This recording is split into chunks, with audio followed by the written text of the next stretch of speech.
leftism and neoliberalism. Despite conservatives thinking they are both communism, are at the forefront of the online left discussion as neoliberal wonderboy Joe Biden takes the Democratic primary. But is neoliberalism America or even the world's ideal future? Tonight, we have the battle of the minds with the two of the biggest brains pushing for their best world. Battling for neoliberalism tonight, we have the capitalism king, Biden's biggest writer, the Jimmy Neutron lawyer, Mr. Bastiat! Representing the left, we have the bear of socialism, the titan too edgy for Twitch, bringing back the top one, Mr. Vaush! Will neoliberalism survive? Is socialism inevitable? Who has the best hair?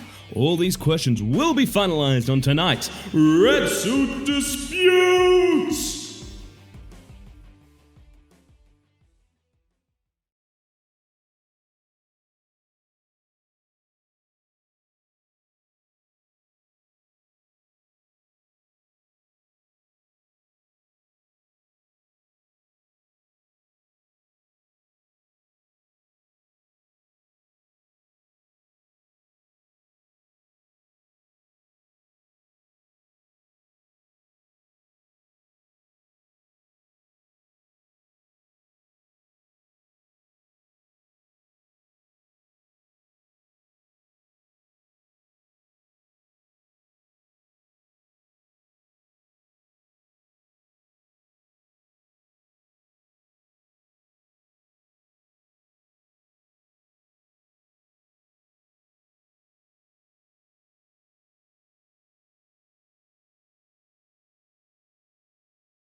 Advocating for progressive I just realized that I was policies. muted. So welcome everybody to that. What would you like to introduce yourself? Yeah, I'm a progressive socialist YouTuber and an anarchist. I like advocating for policies that I think will make the world as good it could possibly be. And I usually identify with the dirtbag left, which I guess to some people means that I'm like a Nazbol, but I like to think means that a contentious and aggressive style of rhetorical, delivery is effective at changing people's minds. Yes, and Bastiat, since we were muted before, would you like to also introduce yourself? Sure. Neoliberal fossil fuel attorney. I think I fit the definition pretty well. It's a whole lot of fun. Be sure to check out our stream, twitch.tv/BASTIAT. Wonderful. So today, is there anything we want to jump into? Is there anything that we want to specifically get to as we start a wonderful conversation? Actually, I do have a question for you, Vaush. And I know you tend to do this. I think when you're speaking to new people, you will ask them to define, I guess to kind of define their politics. And I've heard you describe yourself as a few things before. I've heard you, I think, in the discussion with Adam Kokesh, I think you described yourself as a libertarian socialist. I'm pretty sure I've heard you say, you called yourself a communist before. And then today, an anarchist. So what would you like? I'm guessing this is all different words to get to the same idea. Yeah, there's a lot of overlapping Venn diagrams that are associated with like leftist thought, and I usually adopt the one that I think is going to be most prudent in that definition, or I'm sorry, in that discussion. Like for example, like leftist is very broad, just means, at least to me, anti-capitalist. Libertarian socialist would just be any anti-authority, like anti-capitalist. But with regards to like anarchists, like speak more broadly towards like the elimination of the state. I bounce around a lot. I try not to. I generally like going for the vaguest possible term because I found that people's understanding of the word anarchist and communist is very, very individualistic and very, very presuppositional, and I like using like a term like, for example, libertarian socialist is so all-encompassing that it's very difficult to attack with strawmen. Yeah, I guess the reason I'm curious is I think it makes sense to me to use all of that when discussing your end state, like where you want to get with, your ideal society, which is, from what I understand, free of, if not all hierarchies, well, I guess basically all hierarchies, all compulsion, everything is voluntary. There's no more state. right? Yeah, I mean, ideally, mean, yeah. that's There are I some think, just hierarchies, but I think that would be like a good goal to reach out towards. and so I figured what you meant by that, you know, anarchist, communist, all of that, libertarian, socialist is ultimately you're talking about the final goal, and then as Marx described communism, that's the final goal: the stateless, propertyless, classless society. So that's, I mean, that's your goal, right? Yeah, as it's usually described, I found anarchist is more of a political philosophy, and Mm-hmm. communism is more of a an actual state of governance. So I think it's possible for one to be both, but I would agree. Yeah, Mm-hmm. like ultimately, my end goal would absolutely be a communist society. Huh. Well, I mean, so what so that's interesting because I've normally, one of the things that's kind of astounded me on Twitch is that whenever I talk to somebody who describes themselves as a communist, they always start with the word anarcho, and they don't. It's like it is not a state of government, you know. Like, so I don't. I'm trying to get, I guess, a handle on the Yeah, right. no, I know what you You mean. know what I mean? I I Because think I would have thought, like when I use the word, I am trying to basically refer to, you know, what actually existed in some form, the same way I would with like capitalism, versus trying to get into the trap of, well, you know, my ideal system has never been tried. You know what I mean? right. So, Communism, as it is generally understood, is usually the end goal of anarchists. The main reason why people describe themselves as anarcho communists is in mm. an effort to distance themselves from authoritarian communists, Oh, who okay. one would usually say like aren't actually communists. They're like some kind of state capitalist or whatever. I understand the distinction. Of all the terms that I think would apply to my beliefs, communist is the one that I use the least, if only because there is the most misinformation surrounding its, historical use. Yeah. All right. Well, so then, anarchism, no government, right? I mean, or is there No am I state. missing something with that? So no state. Yeah. How is it possible to have a government without a state? Is not government, you know, the state? Well, a state, at least in leftist literature, as I understand it, is a pretty specific political construct that's mostly arisen in a post-feudalist society, where, like, for example, with a monopoly of force, distinct Mm-hmm. borders, that sort of thing. Whereas a government is ubiquitous. A family unit is a government. Any form of social organization that predicates any person's authority over any other is a type of government. I think government is an innate part of human existence. I like government. I think governments can be good.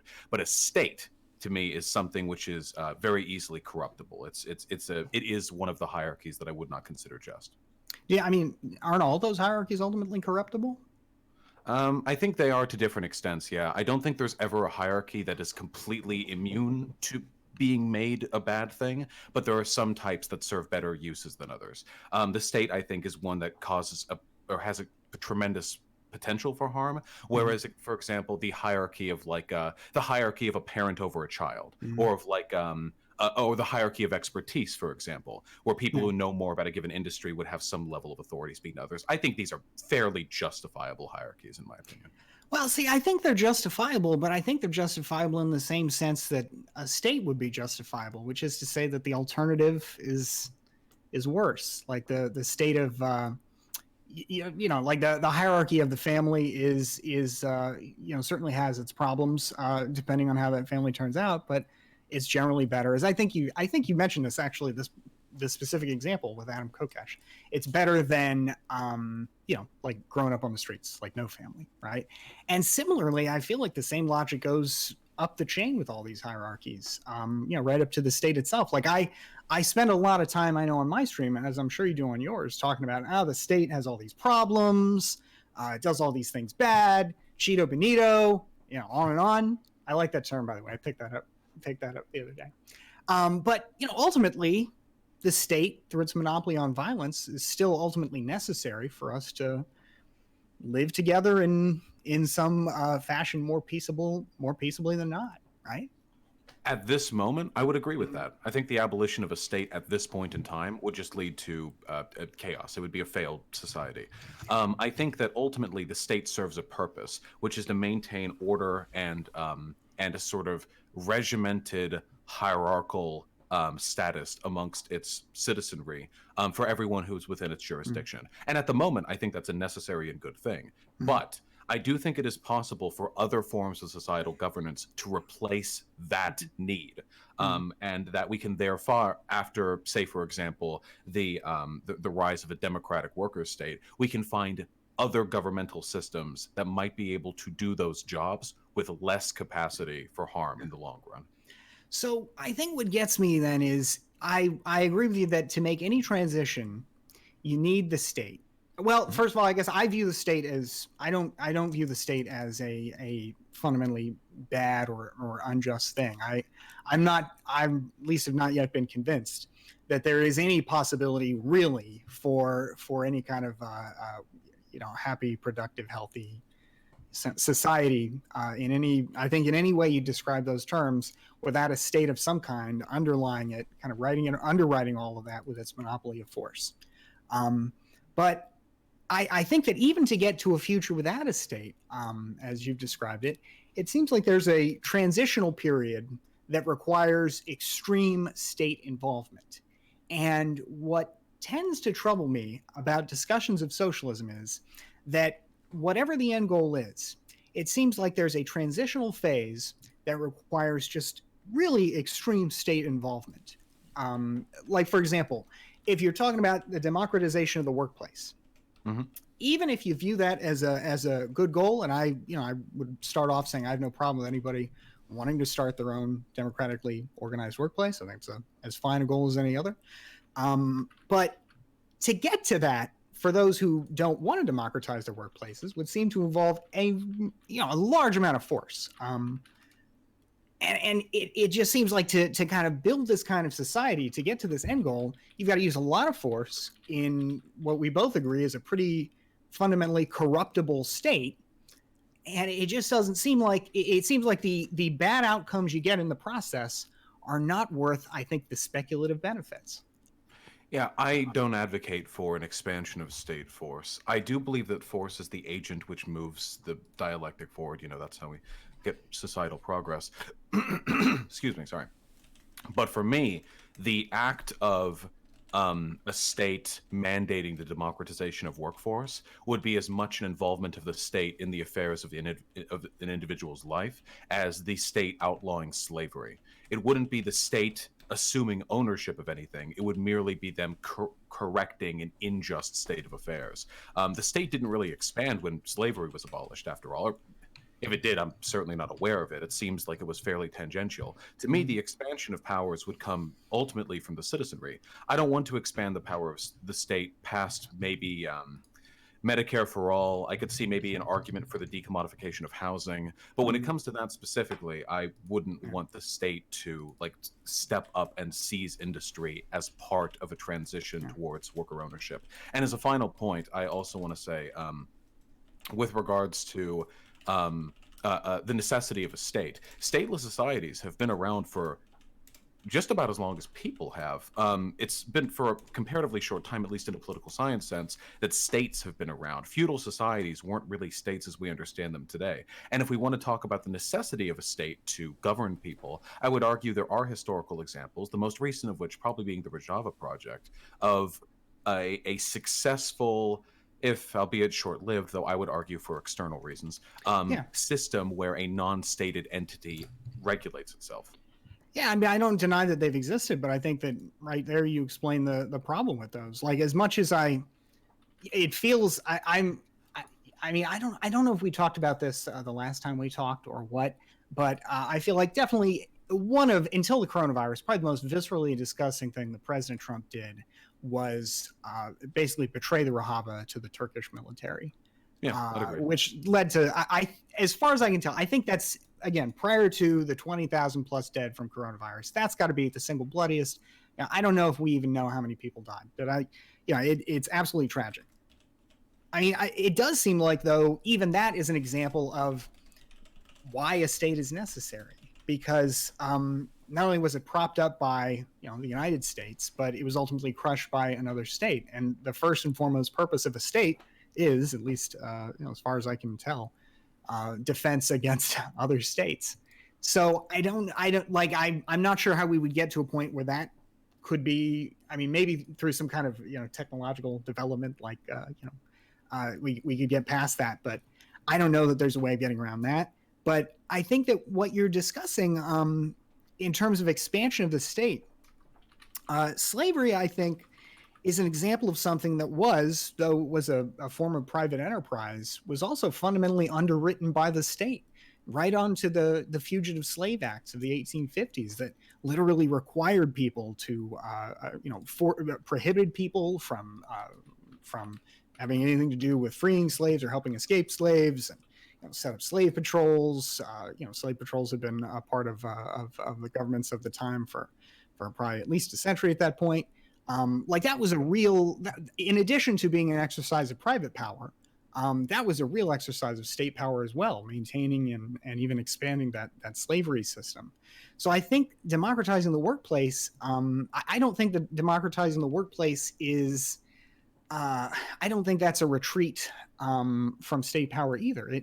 It seems like what you're doing is you're taking a kind of property, a business, and you're saying, well, in effect, we are divesting it from you. We're taking it from you, the owner, and we're either going to do that in some fashion that is constitutional by means of, I guess, compensating them, which seems like it's probably not part of the project, given how expensive that would be to do on a big scale, or we're just taking it, no compensation, which is, any way you slice it in the United States, a massive expansion of state power.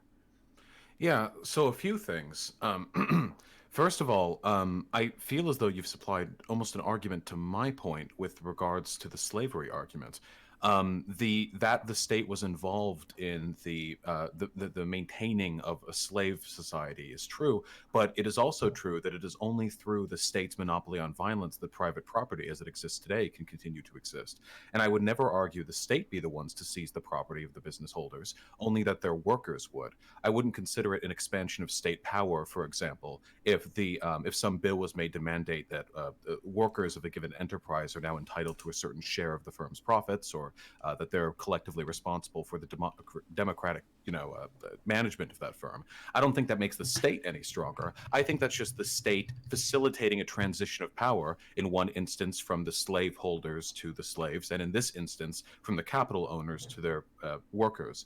Rojava, I don't know if their current predicament is really indicative of the failings of a stateless anarcho-society, because Rojava has held itself up quite admirably under the external pressures it's received, and B, the only reason it seems due to fall is because it's up against Turkey, which is one of the largest militaries in the world.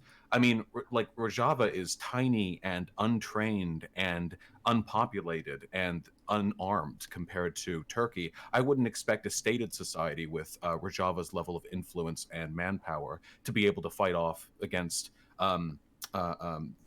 Turkey as well. I actually had a conversation with a person a while back they were writing this PhD thesis, political theory, and it was about the extent to which anarchist societies are capable of defending themselves militarily. It was very interesting. Obviously, we don't have much historical precedent to draw upon, but sure. I don't see much evidence indicating anarcho societies can't defend themselves, and I would expect any such society, Rojava's place, to fall to Turkey.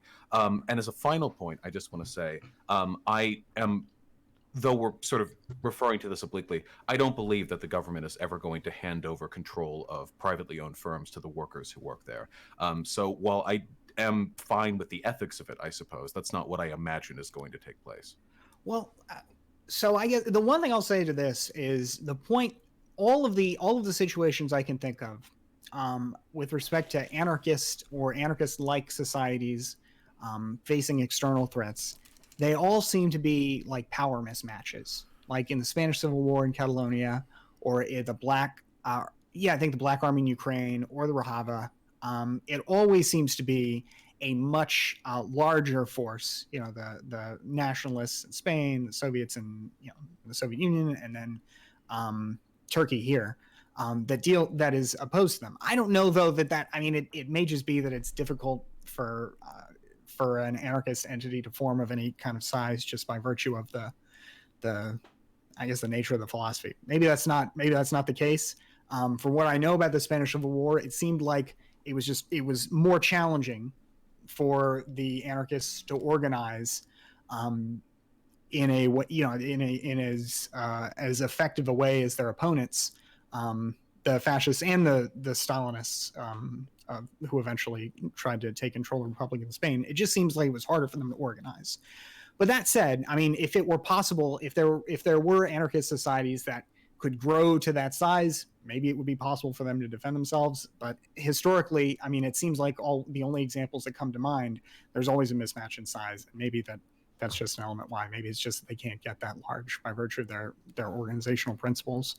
But the one point I don't get about what you're saying is, you're saying with respect to the workers, if the worker, you're saying the state would get out of the way, basically, right? They would get out of the way and let the workers take control, right?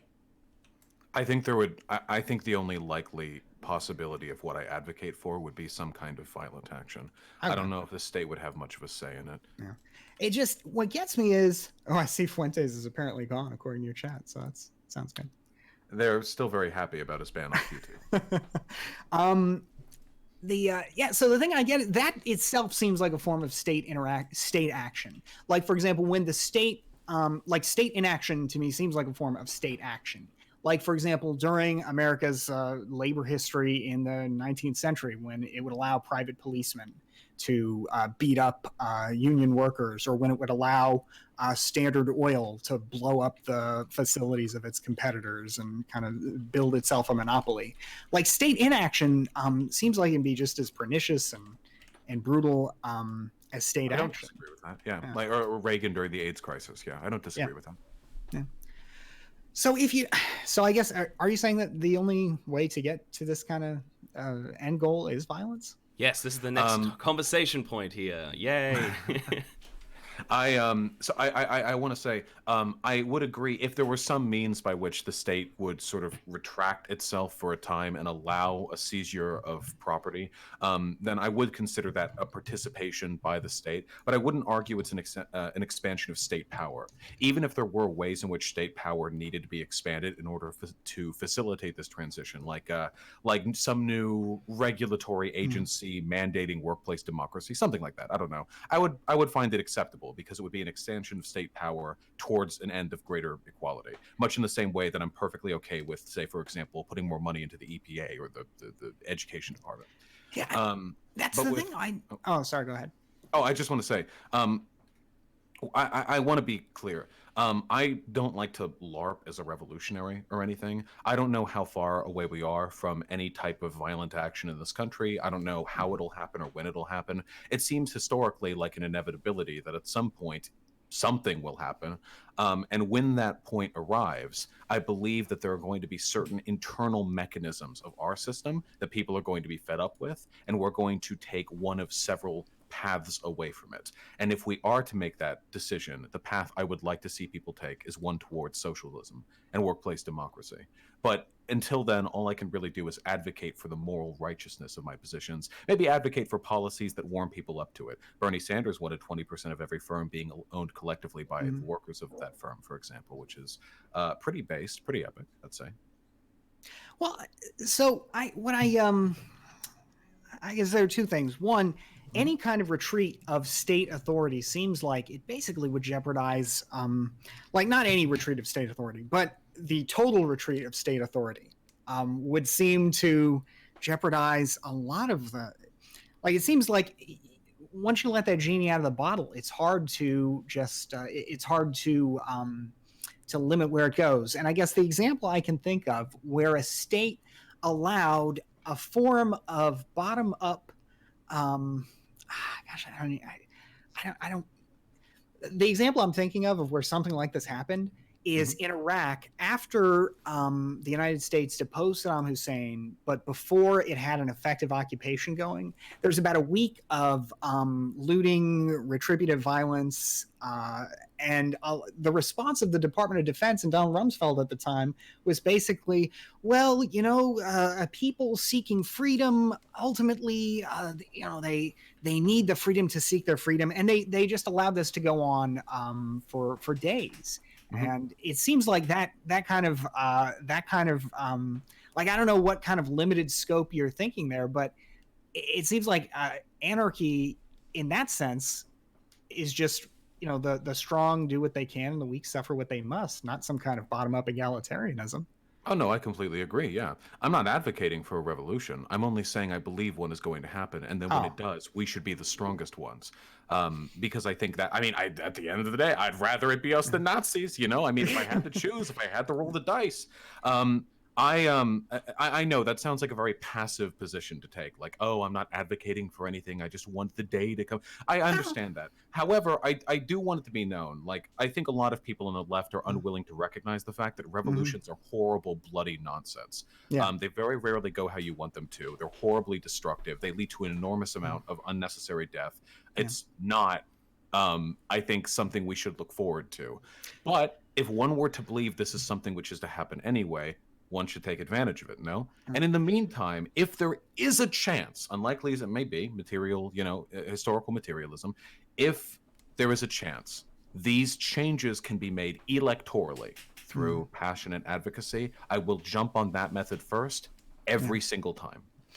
So I guess what I don't quite understand is then why wouldn't you? And I'm not trying to ascribe a label to you. I just what I don't quite understand is it seems like what you're describing is basically social democracy, right? I mean, incremental improvements, maybe not incremental, but serious improvements, but not full-scale revolution. I mean, and ultimately, while I refer to myself as a neoliberal because I place more focus on the value of and the potential of markets, ultimately it seems like probably where we differ is in the scale of the social welfare state, and the scale of the social welfare state, and I guess I don't know what else, because I guess also democracy in the workplace. Like you want That's that very important to me. democracy, yeah.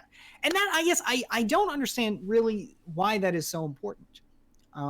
It seems like in the United States, at most levels of government, especially outside of presidential elections, democracy is it's essential because the state has a monopoly of violence, and so every adult has to have the right, I think, to participate in that system because the state has a monopoly of violence over them, including prisoners. I think the only argument you can make, and I think this is a somewhat tenuous argument, the only argument you can make for excluding people is like citizens, not citizens versus non-citizens. And ultimately, I believe we should have something approaching open borders and the chance for every non-citizen to become a citizen within some reasonable period of time. But to me, that's justified by virtue of the fact that the state has a monopoly of violence. And there's no other way to hold it accountable because of that monopoly other than to break that power up in some fashion and distribute it.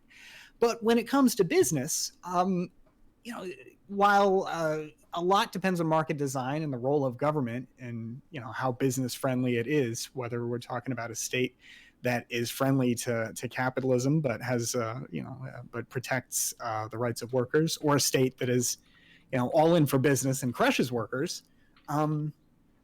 It seems like, if you've got that first kind of state, then if you don't like your business, you can just start your own, work somewhere else. You've still got that element of choice. Whereas,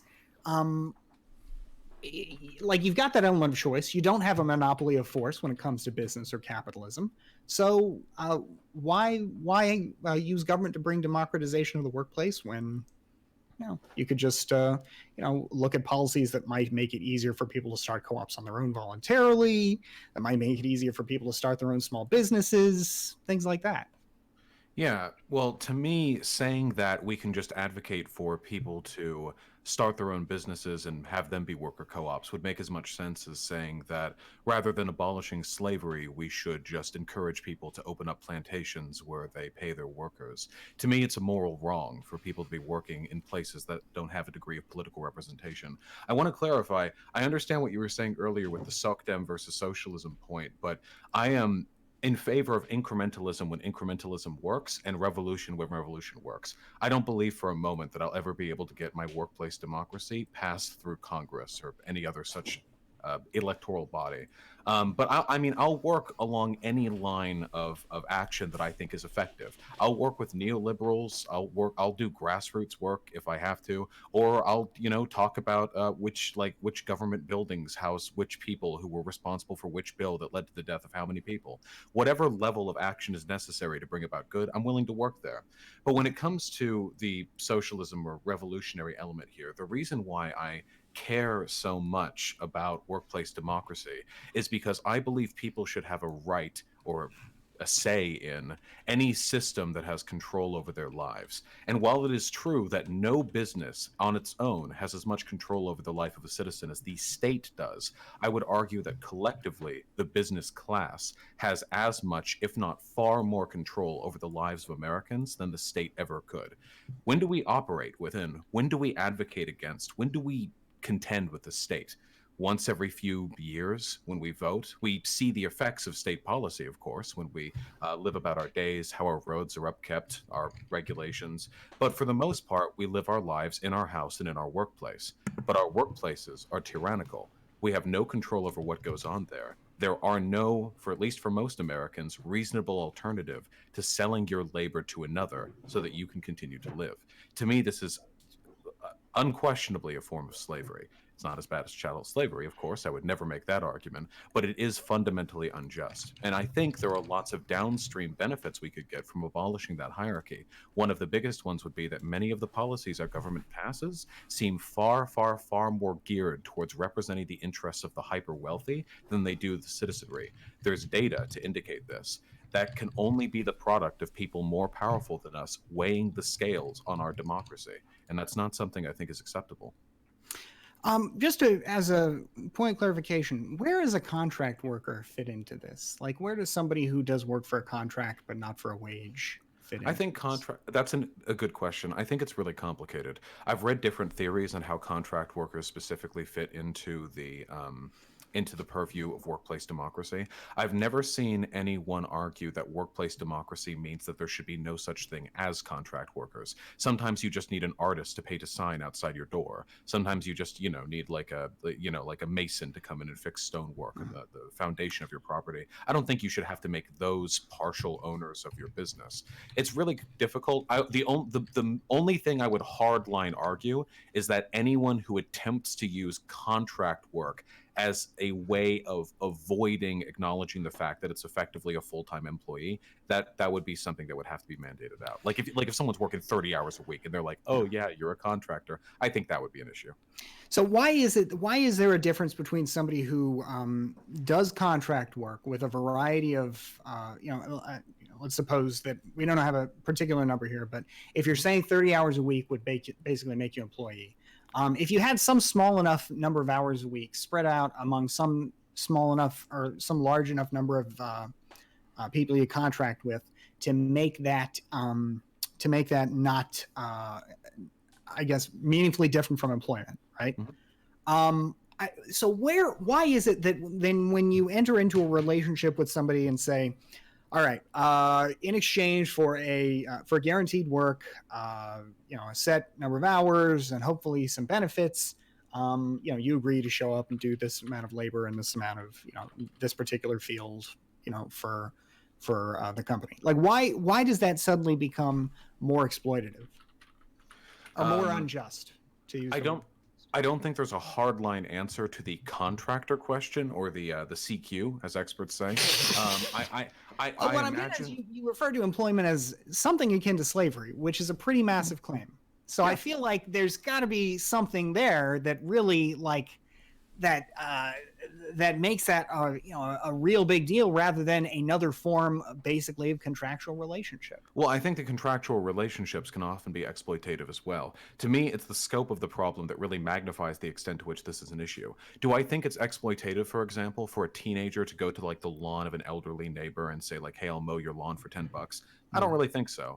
Maybe some weird thing could happen to make it bad, but I think that's fundamentally okay. The main issue that I have is that as wage work exists in our our society today, it brings about the existence of two different economic classes. It's not just in the minutia of an individual action and their individual ability to negotiate their wages. It's that these things reify like a massive society-wide, or I guess in this place, planet-wide economic wall that separates people with a very specific set of privileges and people who don't have those privileges. As for the contractor thing, I just want to say I acknowledge that is a problem, because I don't think there's a way to perfectly draw the line there. I feel as though there is always going to be some room for exploitation with contractors, unless the mode of commodity is abolished, unless we abolish the profit motive. But in the meantime, I think we can make significant ground on that issue. Well, can I just jump in? Well, can I just jump in here? Maybe just throw a question just to see if we possibly have a different answer. In terms of a contractor relationship, who would we say owns the means production in that sense? Because if someone comes in, let's say construction, wants a different person come in who has a semi-trailer. That person owns a semi-trailer as a contractor. Then who owns the means production in that sense? I would argue that in the case of contractors, very often the term ownership of the means of production isn't really relevant. Usually contractors will have their own goods and services they can provide, like an artist who is themselves the means of production, but that doesn't give them an advantageous relationship with the person they're negotiating with. I think the term ownership of the means of production, along with the distinction between the bourgeois and the proletariat, is very largely like a 19th century distinction, and that when it comes to issues like contract work, we have to be much, much, much more precise with how we describe things. Well, so I get you with the distinction between the bourgeois and the proletariat, but that, I guess, gets to my first question as to what you said. The notion of dividing people into two classes. This is something that I don't quite understand, because when we had somebody on the stream the other night talking about the working class, and in a moment of frustration, I said, well, what is the working class, right? Do I count? I don't own the means of production, but I'm an attorney. I've never heard of anybody describe an attorney as a member of the working class. Society seems to be a lot more complex than just two diametrically opposed classes. It seems like a kind of 19th century notion that arose out of the miserable conditions of industrial life in Western Europe. Technically you would be referred to as labor aristocracy, which is like proletariat, but with like a nice like medallion off your lapel. But with oh shoot, you got a flagpole on. But with regards to the distinction there, I do agree that at times reducing everything to a paleo-Marxist analysis can be really, really reductive, though it's still useful, I guess, as a ground framework. My argument would be this. All frameworks that we use to adjust or address systemic and hierarchy are at times necessarily reductive. If, for example, somebody wished to do research on if somebody wished to do research on the ways in which colonialism has impacted the relationship between people of different skin colors across the world, they would have to like look at a huge range of social conditions through the lens of race specifically. And if you talk about racism, sometimes it comes off as reductive too. Like if a black guy is like, hey, I thought that white guy that I was talking to was kind of racist, because he walked in and he saw me and I'm the boss, and then he saw my contract worker who's a white guy in overalls, and he shook that guy's hand first. And he didn't think I was the boss. What, is he black? Nobody knows if it was because he's black, and individually that interaction might not mean much, but as a part of a broader analysis of disparity, I think it's very relevant to analyze things through that lens. Well, the reason that it rubs at me is that it seems to write off. It seems to suggest there's a form of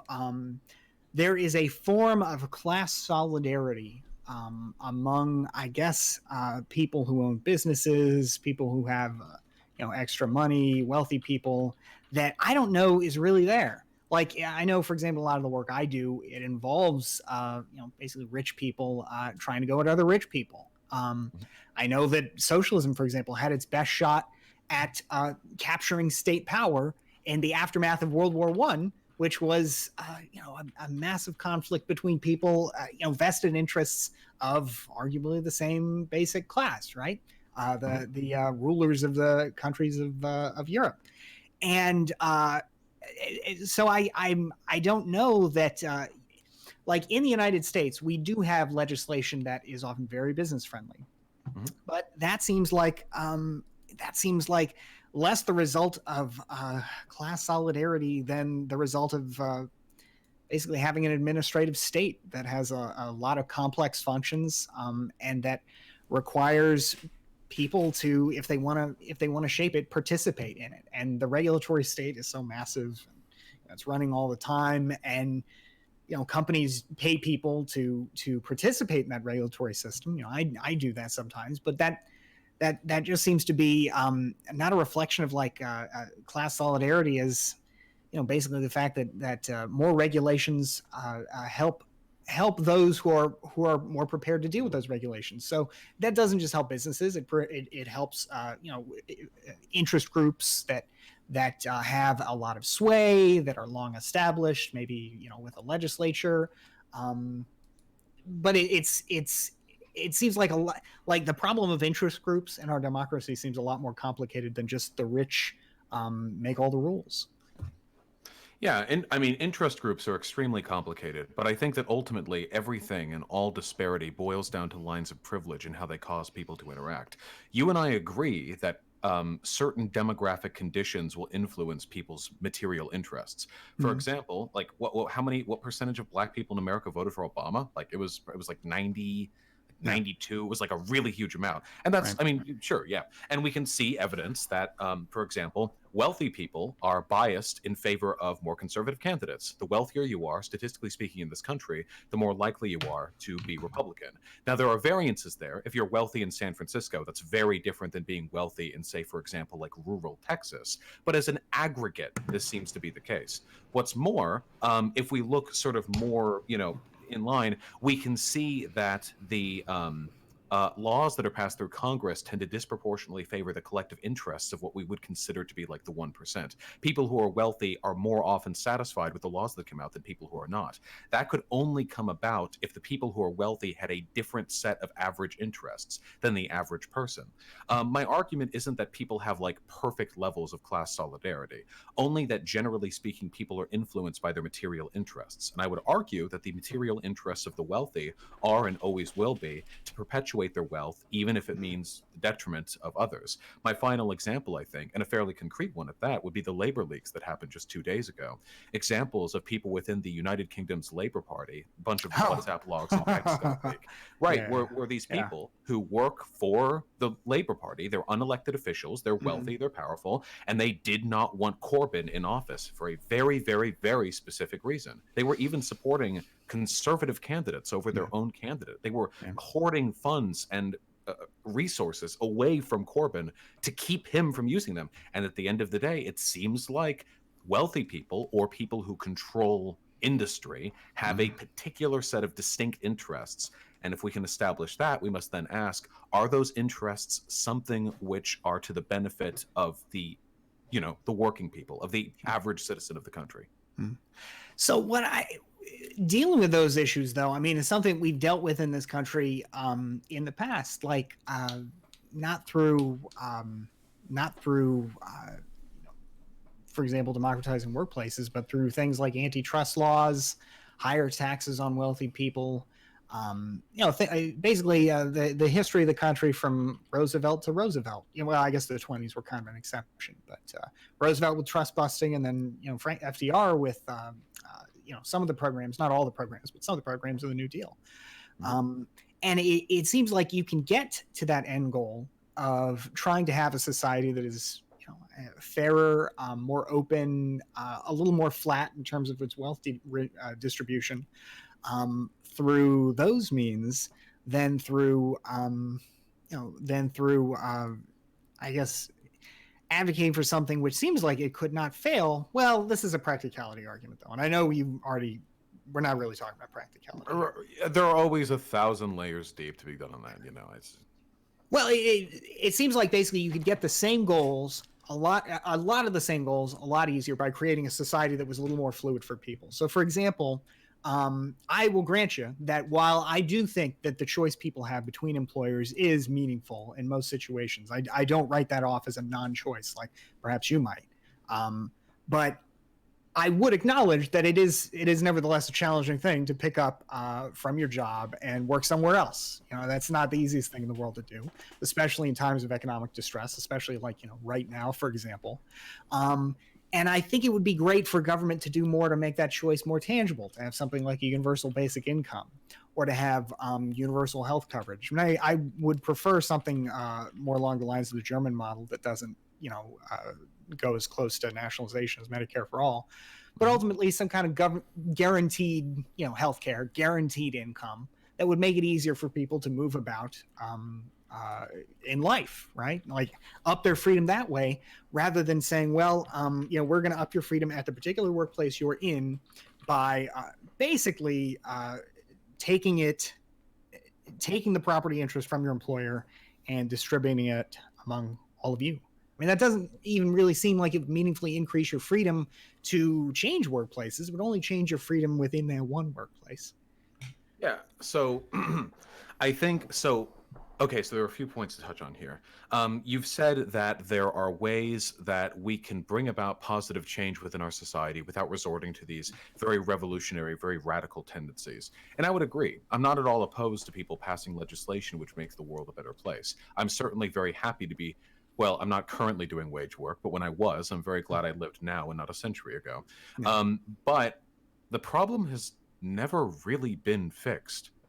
I mean, things aren't getting better. Things are getting worse. We're currently at the highest level of income disparity in the history of this country's existence.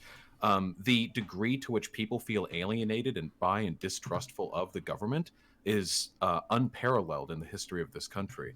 There are, this would, I think, require for me to dig through statistics, but I think there are numerous metrics by which we can agree, like the power of the business class over the average worker has grown enormously since the time of Roosevelt. And what's more, none of it has even come close to being sufficient.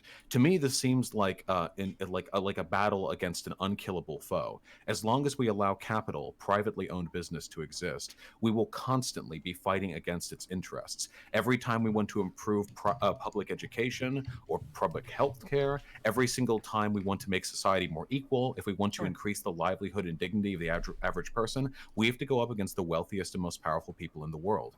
It seems to me like the only meaningful way to end this conflict would be to end their power. And I don't think there's any way we could ever meaningfully arrive at workplace democracy through electoral means. If we could do so, though, and this is why I care about it so much, that war ends. With workplace democracy, there is no longer any private acquisition of firms, which means there is no longer any exorbitantly wealthy person who single-handedly represents the interest of a firm, which means there's no bourgeois class, which means there's no longer a disparity between those who produce and those who consume, those who own labor and those who have to sell their labor. If we break apart that divide, we break apart the fundamental antagonistic force that has led to virtually every workers' rights and human rights struggle in this country over the past 200 years. There are, of course, other ones like race and gender issues, but a huge amount of contention has been largely aligned along the interests of the worker. We end this war with workplace democracy. I don't see how you do. I think that you end it seems like the one thing you would end is the amount of wealth an individual could themselves lay claim to, which would absolutely, I mean, I don't see a way around that. If you really do deprive people, I guess, of the ability to take advantage of their enterprises, to make as much money as they can within the bounds of the law, then you do eliminate that individual wealth disparity. But it doesn't seem like you eliminate the disparities between firms. Workplaces, whatever you call them. I would typically use firms, but it's the same idea. It doesn't seem like you eliminate disparities between firms. It doesn't seem like you fundamentally alter capitalism because you've still got competition between firms. I don't think and I don't really think you've changed the interests of the people who run the firms. Now, by democratizing them, I think there's often an assumption among some that, well, a democratized workplace will come to better, maybe more humane decisions than a non-democratized workplace. But I don't know that that's something that's really borne out. I mean, for example, people who work in the coal industry have every, understandably enough, interest in perpetuating an industry that nevertheless is not only no longer really economically efficient in terms of its price compared to natural gas, the industry I work in. And it's something that has very deleterious environmental impacts. Presumably they have the same interests as any other business. So they want to survive, they want to maintain their line of work, and just like any other business would. So I don't understand the fundamental change there. I understand that there is a change for the individuals at the top, but it seems like the problem you've described, well, I mean, if that's really what it would do, I mean, it sounds fantastic in some ways. It doesn't seem like flattening out the folks at the top really changes the way firms work. And I mean, the only examples I can reach of to where something like that has happened are, I guess, existing co-ops, which seem to function pretty much otherwise like any other company. And then kind of government organizations, which, have, they're certainly no more benevolent than, I wouldn't argue they're any more benevolent than any company. No, they're benevolent to the workers. Yeah, there are a few points. I don't even know about that. I mean, so point by point. Well, I'm saying government is not benevolent. Oh, I'm sorry. Did you say government? I heard co-op. Yeah, I think co-op. That probably. Okay, no, government's trash. No, okay, no, I won't defend that. Okay, so with a few points put there, I do acknowledge the fact that there are still going to be imbalances, or I guess unjust actions committed by firms because of the material interests of those who work there. Coal, natural gas, oil. I acknowledge that. I don't think that's something that I can meaningfully address. With market socialism, that would have to be addressed with the abolition of the commodity form, which is the next step. That's the next thing I believe in. But with regards to worker democracies, yeah, I'd be happy to lay out. So for one, the average person works at their business for 8 hours a day, more or less, I guess, probably some variance there. This is a tyrannical system they are forced to be complicit to. Now, while it is true that a business does not have the power of a state to the life of an individual, it is in fact their boss who has far more power than any president, because a president's actions are far away and long after felt. A boss is the person you have to suck up to every single day. Obviously, things vary based on which business you're in or the nature of your employment, and I'm not going to pretend that every boss is like this horrible, tyrannical person, but every boss is, at least in a traditionally owned firm, a tyrant to whom a person owes their livelihood, for whom they have essentially no recourse unless that boss does something illegal. That's something that would by definition be fixed with worker democracies. What's more, the fundamental class divide between the wealthy and the poor is something reified not only through their actual level of material wealth, but also their level of individual control. In a workplace democracy, a business exists to serve its workers because the business is owned by the workers. There would be no reason, for example, for a workplace democracy to hoard all wealth at the top, or do things that hurt the workers, or implement policies that are unfair to the workers, because they are voted in by the workers. And while this happens only within that firm, it will happen within every firm, meaning hundreds of millions of Americans will now no longer be subject to the common tyranny of the workplace and will have a greater level of control over their life. Finally, a matter of personal control over society is directed not only by your level of individual wealth, but also by your control over the means of production.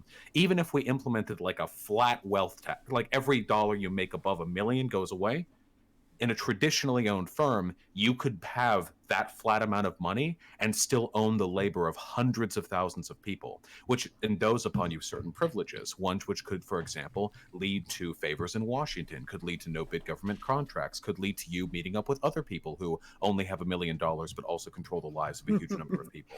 And fundamentally, the hierarchy stays the same. It is only through the abolition of private ownership that this divide can finally be ameliorated. And I think, ultimately, that this will lead to a dramatic increase in the well-being of most people's lives, not just the average worker, but to our democracy as well. I I understand the notion. Like I acknowledge, as I think I did a few minutes ago, that it is not the easiest thing in the world to leave a firm, to leave your job, to stand up to your boss. But I think you can acknowledge that without calling employment in a firm tyrannical. Like a firm is fundamentally not a co-op as you described, but is a voluntary enterprise, and there's no obligation to participate. And what I'm talking about is rather than trying to basically break up and reform these entities, we should try and shoot for a society that makes it easier to transition between entities or start your own to basically not only make it easier for people to live better lives, but also preserve the ability of people to, I guess, actualize their individual freedom by starting a business, trying to improve their lives, something like that. Is it voluntary though? I think it is. I think that you can talk about, the ease with which somebody makes a voluntary decision. Like there's kind of, to me, there's sort of first order freedoms of like freedom basically from government compulsion.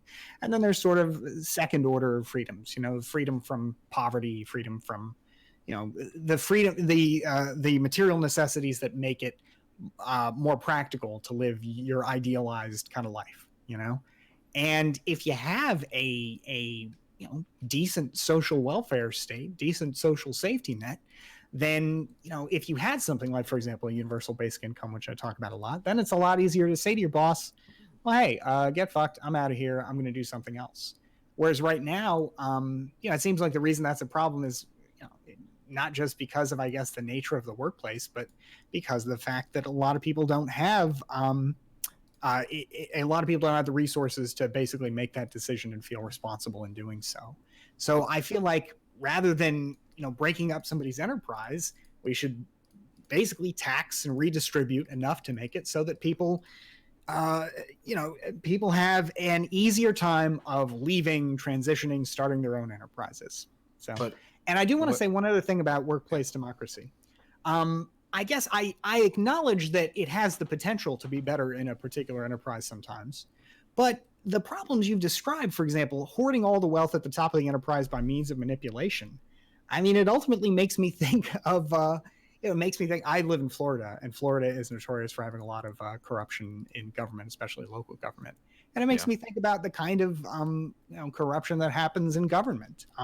That's not to say that therefore democracy is disproven, but the notion that it fundamentally resolves these problems, I don't know that it does. I mean, I can justify it with respect to the state because, again, monopoly of violence, there's no alternative in my view. But I don't know that I can justify it on those grounds in private enterprise. And I also I want to say one other thing. I know that you mentioned that abolishing private ownership basically resolves these issues. And I just, I don't think that's the case. I mean, if you could abolish private enterprise and abolish the state, then maybe.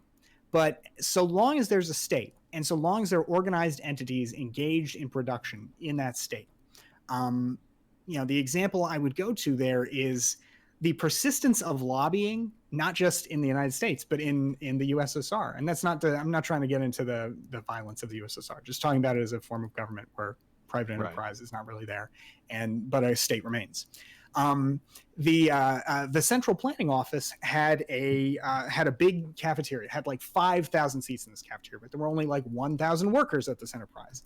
And the reason it was interesting is that fundamentally this was a form of lobbying, right? Where the leaders of enterprises would come to the state to lobby on behalf of their interests. And while they didn't themselves possess a great deal of wealth, this idea of lobbying based on the influence of the industry, the number of people that worked for the industry, it still had a great amount of pull, right, in the system. And that's not to get into anything else about the USSR, but it's to say that lobbying and influence persist even in systems where, you don't have private ownership, but you still have a state. So I don't think you can resolve that problem with it either.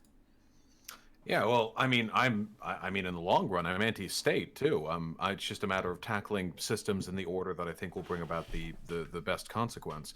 I don't know of what relevance the potential corruption within government firms is. Like, I don't know what that has to do really with worker-owned firms, though, because my main contention is that even though firms traditionally owned firms are collectively run by a great many people, one or several of whom actually own that firm, usually the interests of the firm are going to be governed towards satisfying the needs of those people at the top. In a cooperatively owned firm, the only thing I ask of them, the only thing I would expect of them, is for them to act in their own interest, and they would be, because that's the only interest for them to act into. The decentralization of power usually lends itself to less corruption because there's nowhere for power, and therefore for the misuse of power, to centralize. But with regards to the voluntary question, this is the main thing that I take umbrage with, I suppose, because you say you want to engage in economic policies, what makes it more possible for the average person to for them to form their own business, make informed economic choices. Great. I don't disagree with that. That's not insincere. But not everyone can be a sole proprietor.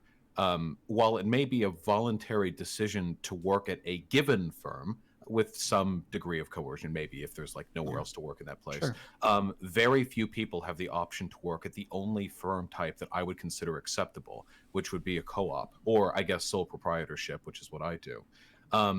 I don't find it acceptable for them to go and start in their own business, because if they do, they will have to hire workers, and then the cycle begins anew. I don't care just about uplifting the proletariat with monetary wealth by making them the champions of the next wave of capitalism. And I don't think that encouraging them to form their own co-ops is any more an addressal of our system as it exists now than, and again, having people just start up plantations that don't have slaves. Well, I want an abolition of the immorality, not merely for people to feel free to not engage in it if they want. I think the slavery, just quickly. I think let me just say, I think the slavery example is not the same. I mean, because ultimately this is literal ownership and coercion of people with no alternative except to suffer violence at the hands of the state or the state's agent, in this case, the person who owns the plantation. And I think that is a demonstrably different situation than anything other than maybe company store style there's a huge 19th century capitalism. So I mean, I think that it's one thing to say that it's unjust, but I mean, I think that the degrees of compulsion are just so different. I agree the degrees of compulsion are different, but that's why we call it wage slavery, right? It is an evil of similar form, though obviously chattel slavery is far, far, far, far, far, far, far worse than what we have today. I don't disagree with that. Yeah, but where is the fundamental similarity there? In one situation, you do have some choice, though I'll grant you it's not always full choice in the sense of having every option you'd like. But you do have some choice, whereas in the other situation, there is zero choice. There is the two similarities that are why we make an ethical parallel here. In both instances, the place in which you work is tyrannical, not democratic. You don't get a say in what goes on there. And secondly, you work or you die. Now, obviously, we no longer die. Of course, there's welfare in this country, sure. And you can go to another place. But I don't think that allowing a slave to choose its own master is really a solution to slavery. I think that at that point, when you say like either you work or you die, I mean, that's like saying that we're all enslaved by the fact that we are hungry and we need to eat as human beings. I mean, I would agree with that. I would consider that a natural inequality that we can work to solve the policy. But at a certain point, I think that wipes out the value. I think that wipes out the value of the word. Possibly, but I would agree that they're fundamentally ethically similar. It's a form of unethical commodification of another person's labor, even if the degree to which they're bad is different. I would never, as like a former security guard, walk up to a chattel slave and explain how I have it hard. But I think that this is the slavery of the new age. This is now something we have to contend with. And we're dealing with a very similar moral conundrum. We're maintaining an unethical form of commodity production and worker regulation because it's very profitable for us to do so. And I hope one day we recognize this is the case and we make the same decision we made back then, that violence is the solution to upending this unethical system. Well, I mean, of course, if it could have been done without violence, that would have been ideal. But of course, violence was the only option we were left with after decades of political stalemate. So, I mean, I grant you that slavery was abhorrent, and it was good that it was ended with violence. We are both pro-anti-slavery. Pro-anti-slavery. But let me ask you one more question on this issue to gauge where you're at. You said we should probably defer to Ryan. Sure, to Ryan, you're right. That would be lovely. you said that I think this is what I got. You're not just interested in uplifting people's material circumstances, right? Mm-hmm. Suppose, and I'm not saying we can do this necessarily, but suppose you had to choose between a system that was less productive and created less material wealth, but provided people with the workplace democracy, versus the kind of system I'm just advocating for, where political democracy remains as is, and companies basically operate as they are with the social welfare state. Would you say that the value of workplace democracy is greater than, I guess, if this were the case, if it were not as prosperous, would you say that democracy counts for more than the prosperity of their overall system? Because I'm curious, like, where your value is there. I'm not saying that this is even necessarily a choice to make, but I'm curious what your value is there. To an extent, yes. I do think there are degrees of material wealth that I think would be worth sacrificing to bring about that outcome. Mm-hmm. But past a certain point, I would absolutely agree, for example, that our current level of civilizational prosperity, even with traditionally owned firms, is very preferable to what we could have done a century ago with democratically owned firms. So there's obviously a threshold there. And if we got at a certain point, the line would probably be really, really blurry. So I don't know like when exactly I'd have to cut that off, but I think it's worth sacrifice. Okay, wonderful. So is there any final points we want to make before moving on to anything new? Any final statements for that conversation topic? I think we've been having a really productive discussion for the most part. It is. It's been wonderful listening to. It's this same thing, because if people don't realize, this was the second time these guys have talked. The first time was on my channel as well, early this year. You guys really don't need moderation too hard at all. It's something. Well, unironically the best faith liberal. Let me tell you, I do genuinely really enjoy talking. Is that Destiny? Thanks. Is that Destiny shade? Is that what we? Whoa! Whoa! Us on LSF over here. I appreciate my discussions with you, Bastiat. That's all I'm saying. I appreciate no other implications. It's interesting because one thing I will say before we go to the next topic is I enjoy talking about some of this stuff hypothetically, because of course, by day I spend a lot of time, basically kind of in the nuts and bolts of the system. And I do believe that it is the best system, not like our current incarnation of it, especially not under President Trump, but some form of liberal democracy with capitalism as we generally know it is, until we get to some real serious technological change, the best system for human happiness and development, and maximizing freedom. But what is interesting is it's often hard to talk about some of these ideas with other folks on the left, because I don't know, it's just often hard to do so without getting into a lot of personal. I don't want to say personal tags, but the discussion seems to get very personal very quick. It's a very emotionally charged conversation, and I think it's unfortunate because while we discuss things we disagree with, I think that on like 90% of policy prescriptions, I would probably agree with you. In a pragmatist sense, I'm usually in favor of working with people until you no longer can. And I recognize that, holy Christ, of all the fucking people I talk to, of all the political discourse that I've had, I have never had the opportunity to agree as much with a non-leftist as I do talking to neoliberals. I mean, a lot of people act like they're like the scum of the earth or something, but my God, like, talk with a Nazi sometimes. They're everywhere. Well, one of the areas that's interesting where we may overlap is the subject of open borders.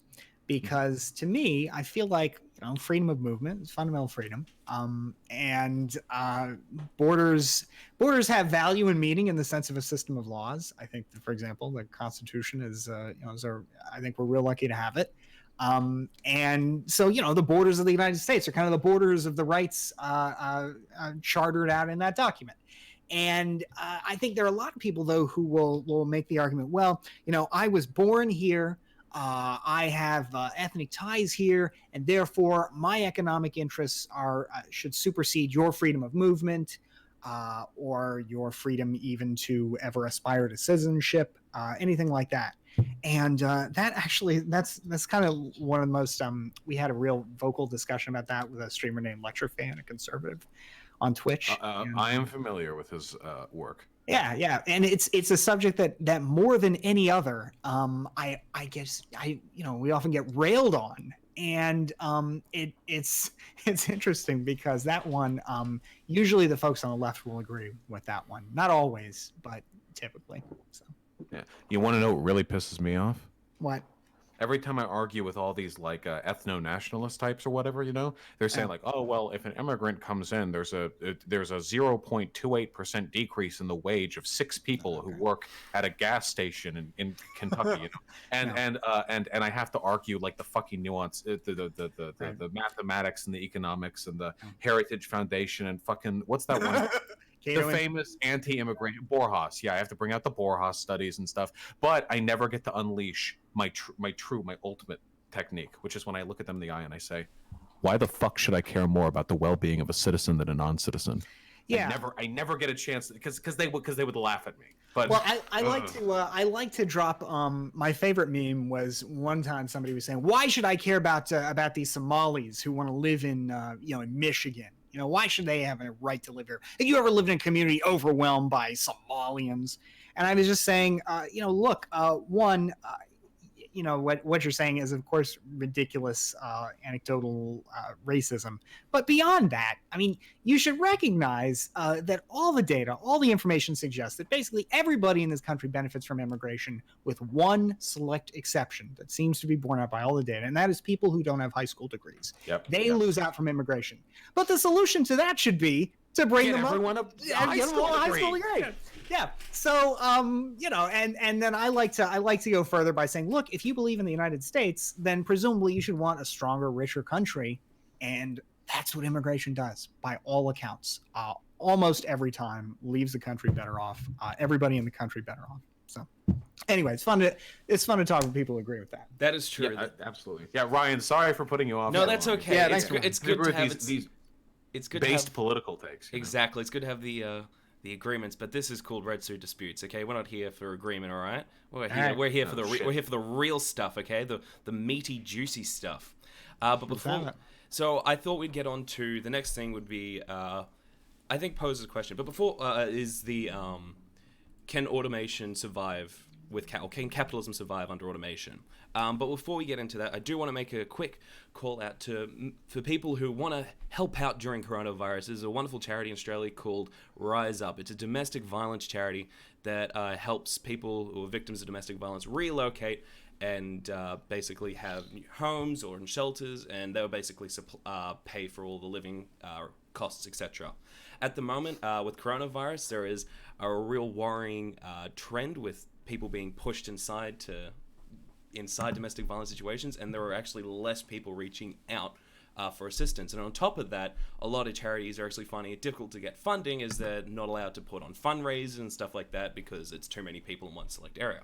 However, there's one particular charity that does amazing work. It is looking to try and get $2 a week by 5,000 people so they can have consistent funding no matter what happens. So if you want to help out people, especially during this time where it's very hard, Rise Up, it's in the YouTube description link on my channel.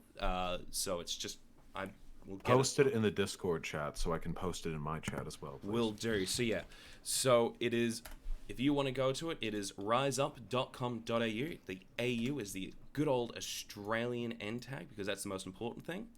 But yeah, if you really want to help out, especially, like I said, with, I'm trying to get into the chat right now. It's just annoying me. I feel like the boomer here, and I'm the youngest. There we go. Wait, are you younger than us? Wait. How old are you, Bastiat? Do you want to guess? Wait, no, we I talked remember. about I asked you this. Right. I asked you this last time, and you were older than I expected. Yeah, I'm 32. 32. Damn it! I was thinking 32, but I thought that was fun. Yes, right. And I'm 20. So that adds Holy something. moly! Yes. What the fuck? Okay, all right. Yeah, I'm not gonna think. How old are you, Vaush? I'm 26. Jeez, I wish I couldn't grow a beard like that at 26. Yeah, I had to wait till 30 for the mustache to connect. I mean, it looks good. When I had to start shaving at like 12. It was a nightmare. Good deal. Yeah. So again, if you want to help out, make sure you want to help out those domestic violence people in needs. specifically Australia, because we are the most important country. It's not about white. I don't want to make it that way, but. Hey, when the Yellowstone supervolcano blows up, I often think about starting a new life in Australia. So that is true.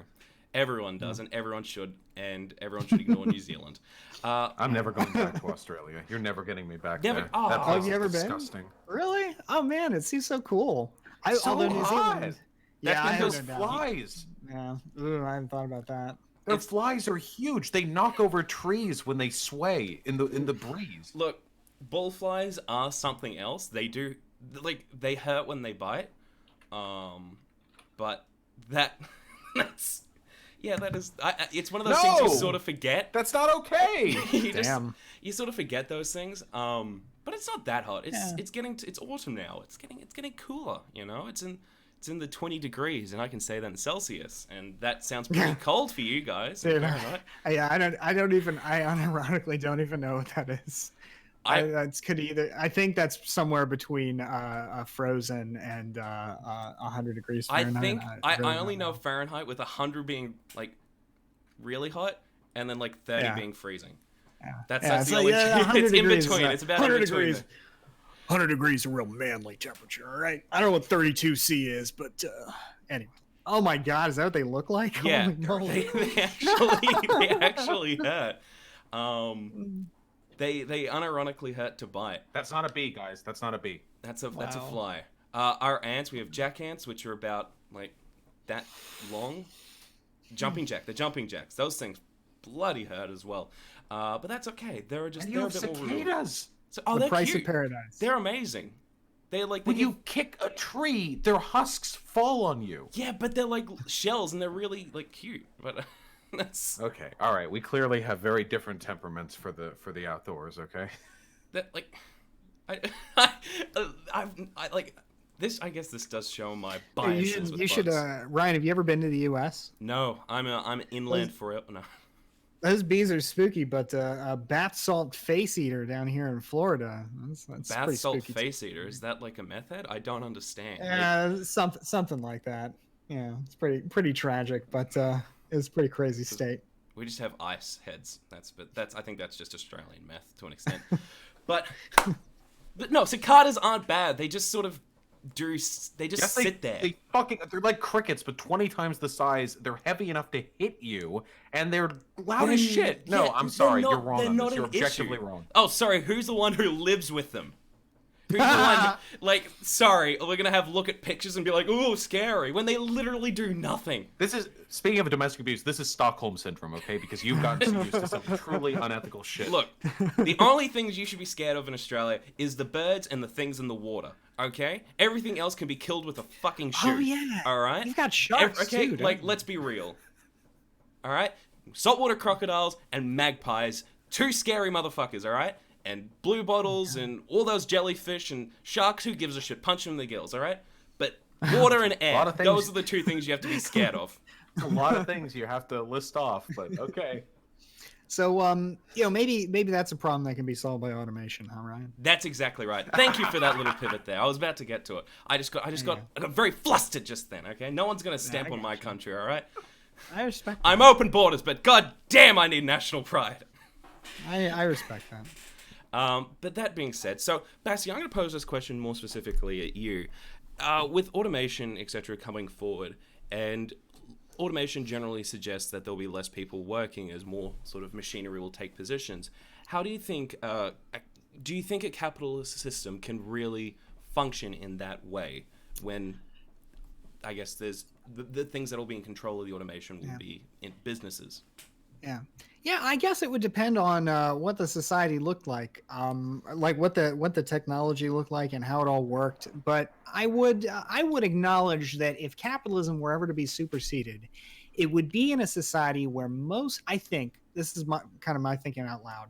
I read a book called The Lights in the Tunnel by Martin Ford, where he talked about a lot of these issues about 5-10 years ago. And it was really interesting. It was kind of terrifying at first, but I guess the degree of how terrifying automation is just depends on how policy looks at that point in time.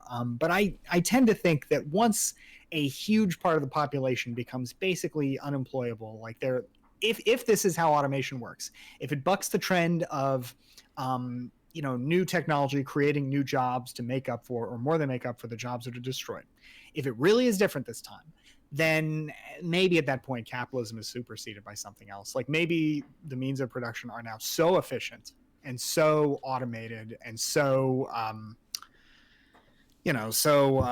naturally centralized. Like if you had replicators like Star Trek, for example, that could just make anything, and production was really super simple because of high technology, at that point maybe capitalism disappears because most human labor is now superfluous, but I think that's a long way off and depends on a lot of big technologies come down the pipe. But I would say that to the extent I think capitalism will be superseded, I think it will be because of big technological shifts like that rather than some kind of violent revolution.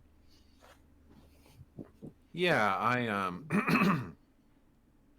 I don't think that automation necessarily entails the death of capitalism. It seems to me that there's a line I'm fond of, which is only under capitalism could labor being made more efficient be an economic crisis. And it's a good gotcha, and everyone titters and stuff. But realistically, any kind of huge economic upheaval is going to lead to problems in whatever system you're running.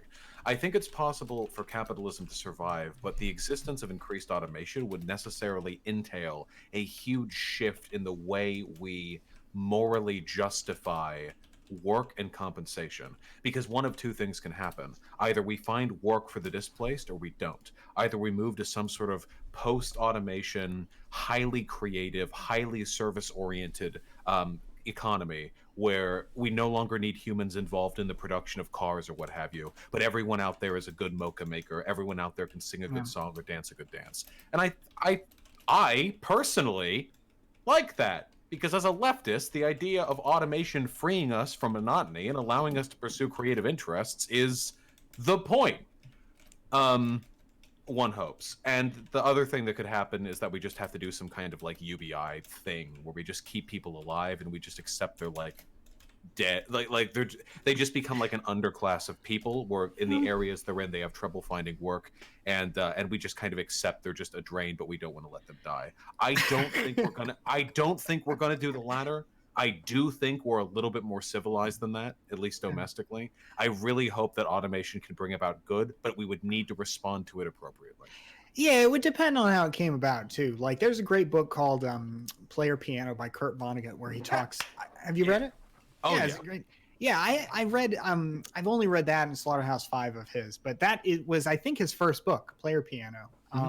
It's really good. It's basically the second kind of society of automation you described, where there's a class of engineers. They're like the ones who are the focus of the story. Presumably they're CEOs and decision makers, I guess, but it's mostly them and engineers who make new means of automation. And then everybody else is either in the army, or the civil equivalent. The Civil Corps, run around fixing roads. Yes. And most of their labor is superfluous, almost shamelessly superfluous. So a lot of people just spend their time just kind of consuming. And there's a sort of a permeating feeling of like, wow, society's really meaningless.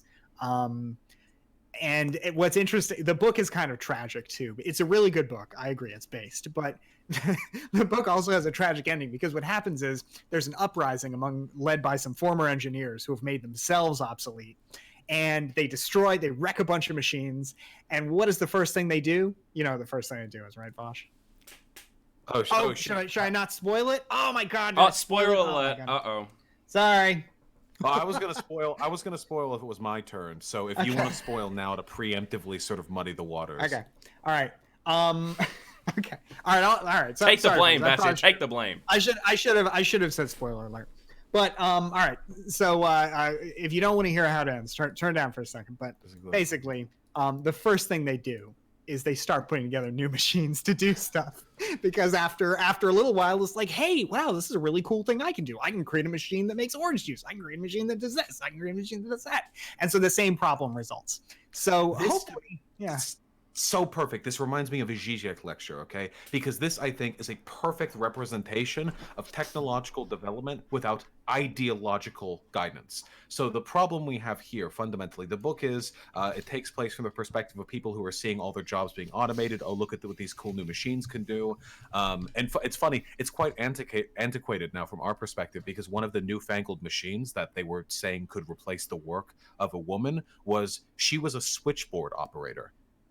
And they were saying like, oh, a machine could direct the calls without you needing to plug this into that. Like nowadays, of course, that's been done for decades, but Yeah. whatever the case is, and it's very funny. There's this revolutionary period at the end of the book where they fail at the end, and the sort of charismatic leader they've adopted to represent their anti-automation revolution is like, wait, I thought we were going to win. All of you fuckers told me we were going to win. Why are we losing? And they were like, the only chance we had at winning is if you believed we were going to win. We never had that much of a chance. It's such a good fucking book, and I think it speaks so much to the necessity of a moral shift in how we understand the importance of work, because these people, they automate all their jobs away. No one meaningfully speaks of what a society looks like in a world where labor becomes irrelevant. Instead, they just look to fill people's time or fill up the last few jobs a robot cannot do. And when people get angry, their anger is directed at the automation, not at the heads of society, which actually ordain how labor is distributed. It's it's such a fucking good book. But I agree, automation is something we should be embracing. I disagree. Folks, I disavow. I don't like the anti-automation trend that comes from lefties sometimes. I think is that a thing? Very slightly, but you know what is a thing? Protectionism. I don't like that either for the exact same reasons. The mechanisms of our economy move forward. This can be a tremendously good thing. We just need to understand how to build society around those mechanisms. Yeah, and it's going to be interesting to see what happens, because I guess we'll know it's real if it suddenly becomes the case that just we can't, no matter how good the stock market does, no matter how many tax credits we offer, we just can't get like unemployment beyond like, once we start to see, I guess, like what 10-20%, and we just can't shake it like forever. I don't know. In that kind of situation. But I guess the good news is it probably won't all happen at once. I do think that I think I share what it seems like is your optimism that it'll be a better future, because I think it'll happen progressively. And the thing that's interesting about automation is that if you follow the logic and you really do believe there's a point at which job, like suddenly a lot of the population has no work, really, I mean, that includes, what the medallion wearing bourgeoisie like myself, but that also eventually will include the CEO. I mean, that'll include the judge. That'll include a lot of people that right now we might imagine have very esteemed, or whatever males you might ascribe to them, a unique skill set. They're just as subject to automation as anybody else. I remember Milton Friedman used to have a really good line where somebody would say, do you want to abolish the Fed? And he was like, not really, but I think I'd just like to replace it with a computer, And there's no reason that you couldn't, you couldn't follow the logic to its conclusion, and just there's no reason for anybody to be doing this work, My main concern is the moral individualism. It's typically, I'm not besmirching you because I know you don't believe this, but it's typically associated with like Reagan or Thatcherite like liberalism. The idea that if you are poor or if you are unemployed, this is a reflection of your moral failing. My main concern would be that if unemployment starts ticking up along with automation, rather than saying like, oh shit, we got to do something about this, Yang was right, instead we say like, oh wait, why didn't they learn how to code? And we just mock like a progressively larger portion until one day someone wakes up and they're like, wait a second, a quarter of our country can't work. What the fuck are we doing? And by that point, like people are already like suffering tremendously. Yeah, it's interesting you brought up protectionism, and I mean, admittedly, for those who may have thought I was, who may have come over to me as one of the good liberals, I do like a lot of what Reagan and Thatcher had to say. And I do like no. Oh shit! But now, not all of it. Not all of it. I grant you, for example, the AIDS crisis. But I would be upset if you didn't. I mean, I grant you a lot of the things that they did. But I do think that a lot of the basic tenets of individual freedom, government is the problem rather than the solution to the problem. I mean, I do take some of that to heart. But that being said, I think that what you're right about the idea of moralizing, making poverty into like a moral failing is absolutely harmful and destructive. And it's not. I like one thing that Andrew Yang said, which is poverty. Well, I think he said this. It may have been somebody else in the kind of the UBI orbit. Poverty is not a moral failure. It's a lack of cash. A lack of resources. That is true. Yeah, I can't argue with. Yeah. So I that's a big point of disagreement between me and them. But yeah, so I think that you're right though. That is a big problem, especially if like one of the things that really concerns me, like the one saving grace about Donald Trump is that he is old. But if we had some younger, more competent version of that, who knew how to control himself a little better, I mean, can you imagine just kind of the horrors they could Oh shit! Wait. Now this might trend us towards accelerationist rhetoric right here. This is what you just said is the reason why a lot of people are Bernie or bust. Well, no. Oh, now in the idea that that it's likelier that we'll get that if we have an interregnum of Biden. I don't. You don't believe that? No, I think that. I think that the notion that we'll have an easier time getting rid of Trump by having 4 years of Trump, I think it's likelier. Do you acknowledge the logic but disagree with it, or do you think it's an incoherent argument? Let's see. So the logic, I'm tempted to say yes, I disagree with the logic, but let me try and think it through first. So the logic is, if we get rid of Trump and we have Biden, then Biden basically,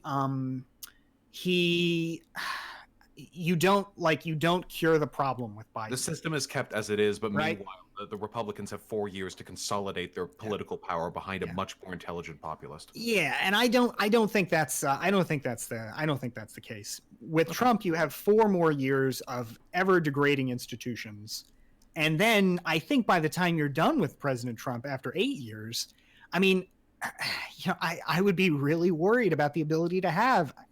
I hate that this feels somewhat melodramatic, but I really hate that it doesn't feel melodramatic. I'd be really worried about the ability to hold a truly free and fair election, at least in a lot of states. I mean, after 4 years of President Trump, after a Supreme Court that is no longer 5-4, but maybe 6-3 or 7-2, and that is a meaningful difference. It's worth noting too. Oh yeah. Oh, I'm vote blue no matter. No, I completely agree. Yeah, I'm not trying to, and I really I know this doesn't mean much coming from a what's the word, shit lib, but I think that's the one. I tend to go with neoliberal. Destiny gang rise up. No, I agree. There's a meaning. Yeah, there's a meaningful difference between today. He was talking about how the powers of the president are unlimited. He's nonstop joking about abolishing term limits. He constantly talks about restrictions on free speech. He doesn't engage with free press. I don't know. And what's interesting to me is a lot of people say well, what if we had a more intelligent populist, populist fascist? Because I'm fine with. I would consider Bernie is a more intelligent populist than Trump is. I hope we can agree on that. Yeah, I preferred Biden over Bernie because of that populism, but I would have absolutely voted for Bernie over Trump. So no Biden or bust here. Okay, no. Just make. But with regards to the potential harm that Trump can do, I actually wonder if his stupidity might actually make him stronger. That actually the thing we need to be worried about isn't a hyper competent, calculating fascist or white nationalist, but rather an idiot that is so attention grabbing that it allows people to ignore what's going on behind the scenes, because every day there's a new fucking scandal with him. He just defunded the WHO, but I feel like a conniving president wouldn't be able to obfuscate their actions with the dumb fuck aura, that's interesting. And I don't disagree with that. And I would add to that by saying that the one thing, one of the real advantages of quote unquote insiders, and in this sense, I would consider Bernie to be a quote unquote insider too, somebody who has worked in the political system, for a long time. Gotcha. He was, he's been. I'll accept your definition for now. Right? Yeah. In that sense.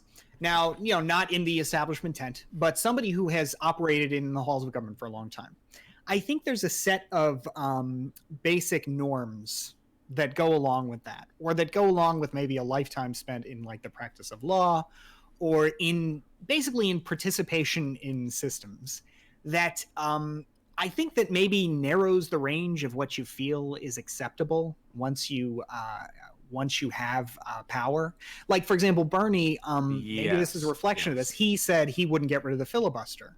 And I think that was probably a reflection of the fact that I'm not sure of his reasoning, but I think it was something, I would guess it was, look, we know that the filibuster is nice to get rid of when you're in power, but when you're not in power, it's nice that it's there, you know? Right.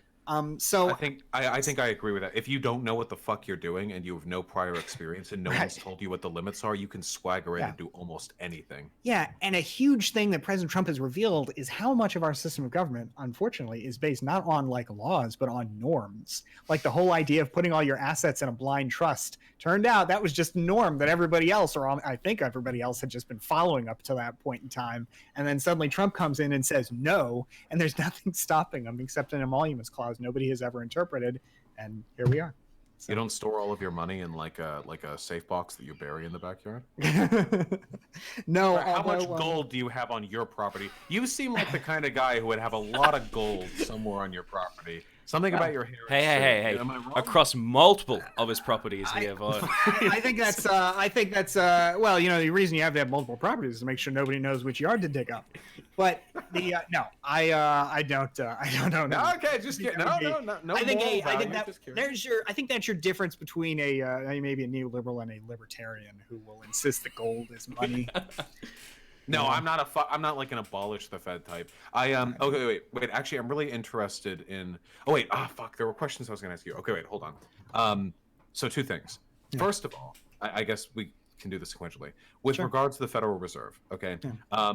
The Federal Reserve is, and everything concerning its policies, really, really complicated. One of the things that I've learned over the past year is to not be arrogant over economic issues within the capitalist discourse. When it comes to like social issues or like moral, I feel like I'm a sociologist. I can make these claims confidently. But when it comes to like the Federal Reserve, like stuff gets really nuanced. Oh, yeah. Do you think, in your opinion, I'm curious, do you think what we have right now, which is businesses going bankrupt because they don't keep enough cash on hand, so they need to have their bonds liquidated by the Federal Reserve, who's lending out a ton of money. Do you believe this speaks to a flaw in the system, or do you think the coronavirus shit is so exceptional that there's no way anyone could have prepared for needing this much cash on hand to keep their businesses afloat? I think well, with respect to businesses not having enough cash, I think it's kind of a multi-layered issue because one, I think the coronavirus on its own is pretty unique, but what is also unique, to keep talking about Trump, is the degree to which the federal government of the United States, which previously was kind of the vanguard for dealing with international disease outbreaks, has just fucked it up so badly. So I think and then, you know, had to make up for its fuck up with a big series of just, you know, a huge patch of, you know, random arbitrary closings and things like that. So, I mean, I do think it's a little different than, you know, an ordinary economic downturn. But that said, I guess it just feels like an example of kind of good government to me, where I think one of the overwhelming causes of the Great Depression was fractional.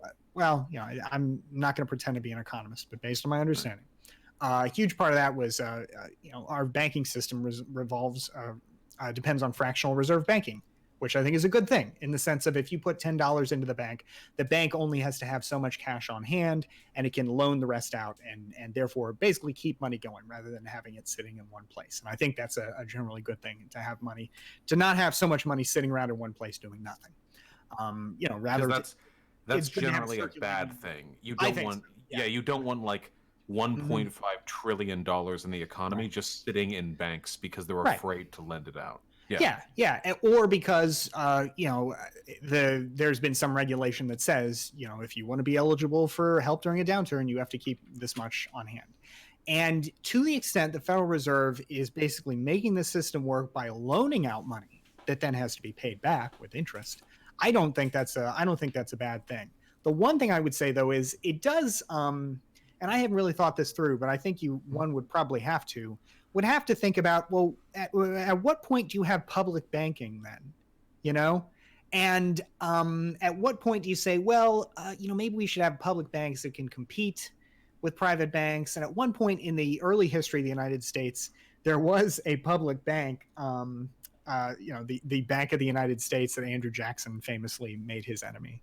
But I know somebody in the chat is saying Bastiat is defending bailouts here. I think that's very different from a loan. A bailout, again, you can quibble on the policy, whether it's a good idea to prop up entities with loans, but I think that's functionally different than a bailout that has to be paid back with interest. Yeah, what I didn't actually realize this is one of the things I'm actually most ashamed of. For the longest time, I didn't know that the 2008 financial bailout was a loan. I didn't know that. I didn't either until I didn't know. I didn't realize they paid it all back with interest. Now, of course, 2008 was a product of criminal levels of irresponsibility on the part of the business owners. So I'm not saying their behavior is justified there. I'm just saying I do think there's there's a difference between a straight cash bonus and money that has to be paid back. And I don't remember how much interest was paid, but and this included not just the bank bailouts, but the General Motors bailout, which again, I shouldn't be calling them bailouts because that's different than a loan, but it's kind of a bailout. I just don't think, I thought bailout just meant a flat check, just like, we need to keep you afloat, but I didn't know. That's why I brought up public banking. There is something to be said about the notion of, okay, well, General Motors can get this loan, but what about my bakery down the street? Can I get this loan? Well, with the new Paycheck Protection Program, basically the answer to that question is finally yes. And somebody in the chat saying the interest is extraordinarily low. But they still pay. I don't know. But there's something. I thought they just gave them the money. So even like a relatively low, I wouldn't expect them to pay like 10% interest on a $800 billion bill. Like that seems a little punitive.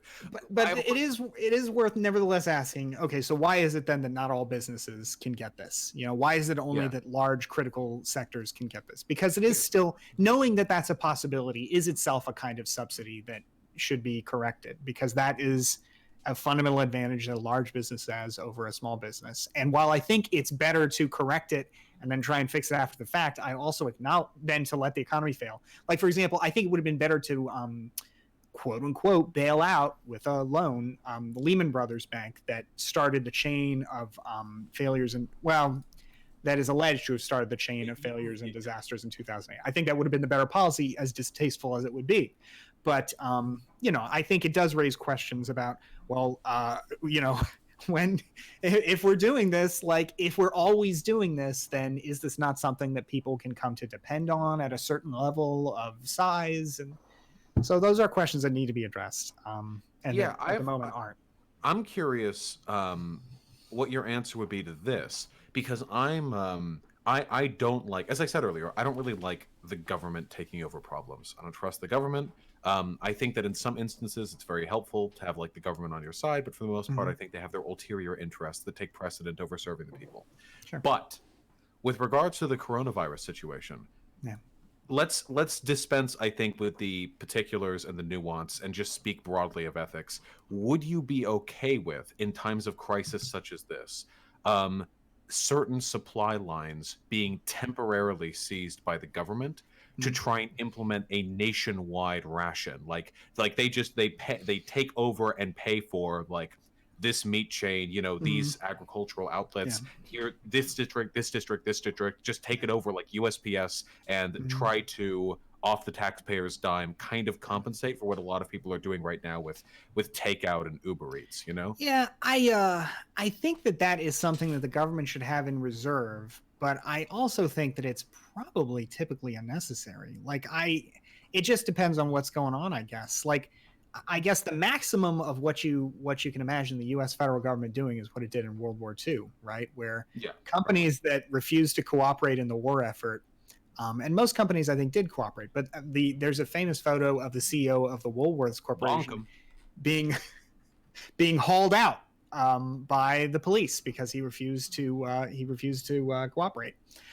So look, I one of the areas where I think I also depart from a libertarian is, I know that Adam Kokesh at the beginning of your discussion with him said, capitalism, doesn't the state really go after, or doesn't the state impinge on capitalism? Couldn't capitalism work on its own? And ultimately, I don't think there is any capitalism without a state. I don't think that's really possible. Agreed. Now, I also don't think that socialism is possible. No. Just cut it off. I don't think these systems are possible. I will say I specifically think capitalism depends on a state. And even Friedrich Hayek, who Ryan was kind enough to put in his intro, said the state, in the final analysis after a career of picking on states, the state is the most noble institution of them all, because without it, all the other institutions that we value are not possible. So I'm not for eliminating the state. And I think its power in times of emergency helps justify its fundamental existence. So you're not against, in principle, heavy action being taken like that? The reason with good justification. World War II was a pretty good justification. Yes, but there are things though that I think I would want to think about, like whether a lot of that was necessary. I think in World War II probably was, but I also think that there are some lines I personally would never cross, like conscription, for example. I know that's not what we're talking about, but I think conscription is such a fundamental violation of your freedom, your individual freedom, that it should never really be considered. If the state, if we can't rally enough people to voluntarily defend the United States of America, then something else has probably gone horribly wrong anyway. But just to jump in there, how else would we in that situation you described though? Well, sorry, I'll answer. I was going to say, how are we going to take out those dirty communists in Vietnam? But yes. Well. That probably made it worse, because it turned the war into a domestic. So even if you agreed with the goals of the Vietnam War, that probably did not help. You don't want. They literally had a practice of killing their officers back there if they didn't like them. Resentful college boys from the States would go over there, and then they get kicked to shit by their fucking superior officers. So somebody tosses a grenade in the latrine while their captain's off. This was like a common practice back then. It just creates a lot of fucking division and social chaos. So if better dead than red. It's not. Well, look, it's one thing if you're volunteering. I think there's a fundamentally different set of interests than if you are, because anyway, we get I think we're all on the same side. Conscription, not good. But in terms of your original question, though, I guess I feel like the coronavirus has probably shown that a lot of that would be unnecessary. Like, most of the food is available on the shelves now. There have been some shortages, but I think that in other places, like maybe masks and ventilators, that, for whatever reason, because a lot of the stuff we were importing from abroad and we didn't have much of a stockpile. I would prefer that we build up stockpiles so that when we have problems, that would be nice. Yeah. But in emergency situations, I'm not going to say. Fund. Yeah. The reason, though, that I'm so hesitant is that I know that after World War II, this impetus for central planning didn't disappear. And a lot of this idea of organizing industry, making it more efficient from the top down, which I generally don't agree with. A lot of that held over. The United States government really only let go of that idea of being able to tinker with industry after the failure of Richard Nixon's wage and price controls. So. I'm not that familiar with that little chunk of history. Just in the 70s, President Nixon, to deal with rampant inflation, instituted a 90-day freeze on wages and prices. And that kind of economic control, and he was authorized to do this by Congress. So it's not a power that President Trump has, but he was authorized to do this by Congress. But that kind of interference in like everyday economic life, to me, is not just a huge interference with individual freedom, but I tend to think it's hugely inefficient. And so you would not be in favor then of a complete payment freeze in this country. So no one pays rent, no one pays mortgage, nobody pays anything, no long-standing payments are paid, complete freeze for a given length of time, everything back to normal afterwards. Because we do, from what I've read, because I think this is, it sounds so crazy, like what if everyone just stopped paying? But I read it, and apparently it's actually a legitimate thing governments could do, which is wild to me. And from what I've heard about it, it seems like, because everyone lives, it's like the joke, right? Everyone lives paycheck to paycheck. We live paycheck to paycheck. Our fucking landlords need every month's rent payment because they have to pay mortgage, and the mortgage company has their own investments, and they need to keep getting payments every month so they can pay back the banks, and the banks need the money every month. So if we just we need to just stop. We need to just stop for a second. Like everyone needs to hold their shit for a second, Yeah, there might, in an emergency situation, there might be something to that. I think that was the intention, basically. Like I think that was the $1,200 a month that was rolled out was meant to be the less coercive form of doing that. But of course, that was riddled with all kinds of problems. It's means tested. Bell Grant Fund. Yeah, you just have to be a black person who's worked in a business, a cell phone business in 3 years in an underprivileged community. And you get your $1,200. I don't mean like that. I'm talking about the program to give out $1,200 that was passed. No, I know. I'm just making fun of means testing. That was like the Kamala Harris means testing. Yeah. The right? 1,200. Yeah. The 1,200 to me is woefully inadequate. Woefully inadequate.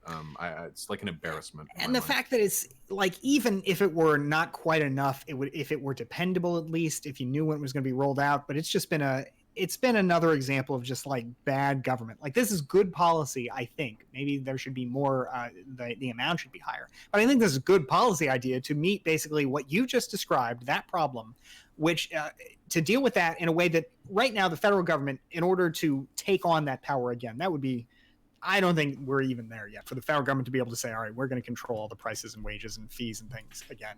But it got around that by sending out checks. I think that's good policy. But the reason, and this is again why I think elections matter, right? Like, President Trump is not capable of exercising even good policy. Even when he's got the right idea, the implementation is poor. And it's Steven Mnuchin and maybe Orange Man in charge actually is bad. It's possible.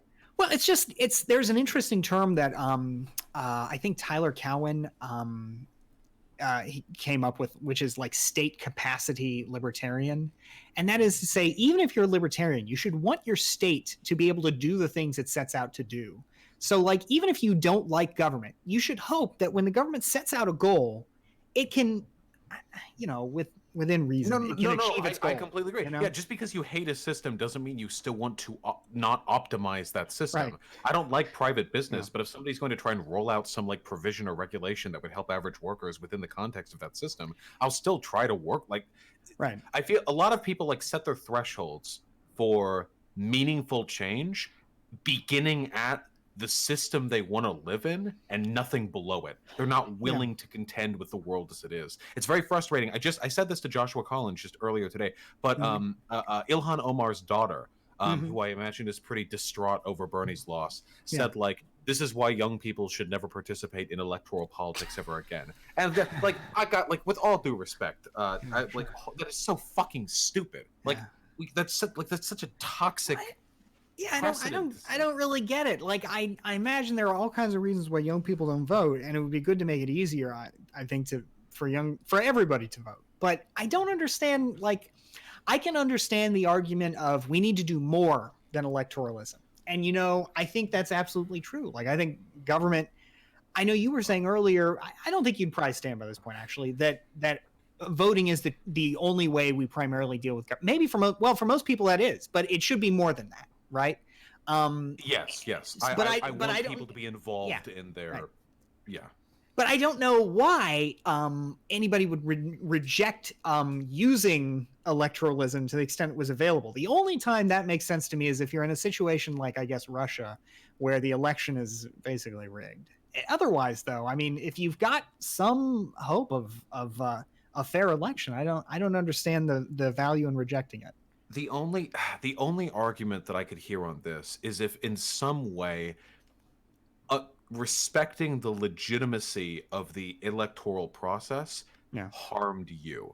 Like a lot of lefties believe this. I disagree because we don't control the media, which means we don't control the narrative, not even close.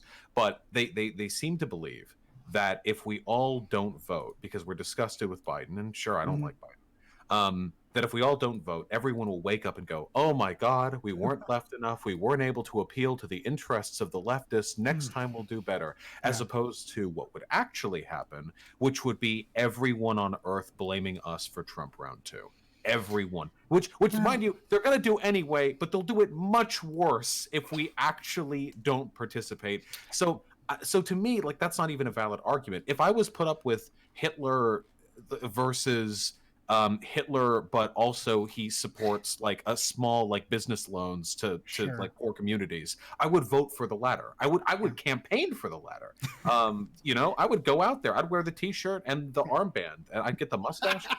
Absolutely. I get you though. To the extent that's a real option that you really can make some improvement with electoral politics. Doesn't mean you have to stop there. It doesn't mean you should stop there. But I mean, it's something. It's better than better than nothing. Why not? Like I can still do other things. It doesn't hurt my ability. I'm not saying I would dedicate 40 hours a week to doing it and cut into my other time. I'm just saying like if like that, like why not? Right? Have you ever done canvassing? Yes. Like it is it's grueling. I did it in 2018. And it's grueling. It's hot. 9 out of 10 people do not want to talk to you and will either not be home or pretend not to be home. And then occasionally the ones who do want to talk to you, it's not much fun. But there are also though people who are great to talk to, and it can be really rewarding. But it's one of those experiences that's like, this isn't easy. This isn't suffering. It's hard. Yeah. I canvassed with a lot of organizations back in college, but there was one I'll never forget it. Okay, this is my okay. This is totally not relevant, but we would go out to different towns. This was back when I was in Los Angeles. We would go door to door, and we were. It was something about bees. I forget. It was like we were trying to save the bees. So, I'm sorry. That was the first one. This was fracking. Sorry. Oh, yeah. Yeah, relevant. I know. We're of course anti-fracking. Obviously, no one's going door to door pro-fracking. And I was driven down to Long Beach in this tiny little car. 6 of us. We're reciting like the script we have to read out. We're all having a great time, sweating our asses off. I get there and I go door to door. I'm trying to live my life. I get to this one guy. I'm trying to explain to him, and I'm like, "Hey, well, you shouldn't do it for this, this, and this. Look." And he was like, "What are you, fucking Chinese? What, you want China to decide what? You just give up the whole country to China or something?" And this guy, and I'm like, I can still do this. I try to argue with this guy, and I have the most grueling fucking 15-minute like slug out. Oh my god! Well, actually, the groundwater is very important, and it's like, please, sir, please. I'm not from China. I'm actually an American citizen, and oh my god, it was so demoralizing. I quit that day. I was 40 minutes out of town. It took me 2 hours to like walk to the train station and then get back home. It was so fucking bad. That's demoralizing. I remember I stuck it out better in the other canvassing jobs, but that one was really bad. Yeah, I know what you mean. I can't say I've had an experience like that, but I know what you mean. It's it's like politics outside of voting is like a lot of work, right? So I think that may play some element into it. Like, if there's a choice between feeling morally consistent and satisfied and not really having to do much, and feeling morally somewhat ambiguous and having to engage, I mean, that can be a challenging choice, I think. I just like to think that sometimes thinking about historical parallels makes me feel better about stuff we have to do today. I know that you're probably not as anti-Biden as me, almost like, but probably by definition. He wasn't my first choice, but he was my third choice. Warren, Buttigieg. Who was your? I liked Andrew Yang. All right, okay. He was he was enough reform to be. I liked the reform, but I also liked that basically he was, he wanted to maintain capitalism. Yeah. But sorry. And then I liked Pete Buttigieg, and then I guess after that I liked Joe Biden, of the people who were left at that point. Yeah, like the pachinko machine, the ball falls down. Eventually, it lands in the cup. With regards to like voting for Biden or like any of these other like lesser of two evils situations, there have probably throughout history been literally like billions of really good, morally upstanding people who were only able to do good for the world by choosing the lesser of two evils. That every option presented to them was one which led to unfortunate outcomes, but they had to make the hard choice. And I think it's kind of disrespectful to like the history of all of the people who have had to tough it out in hard moral times to suggest that we're above participating in that dichotomy.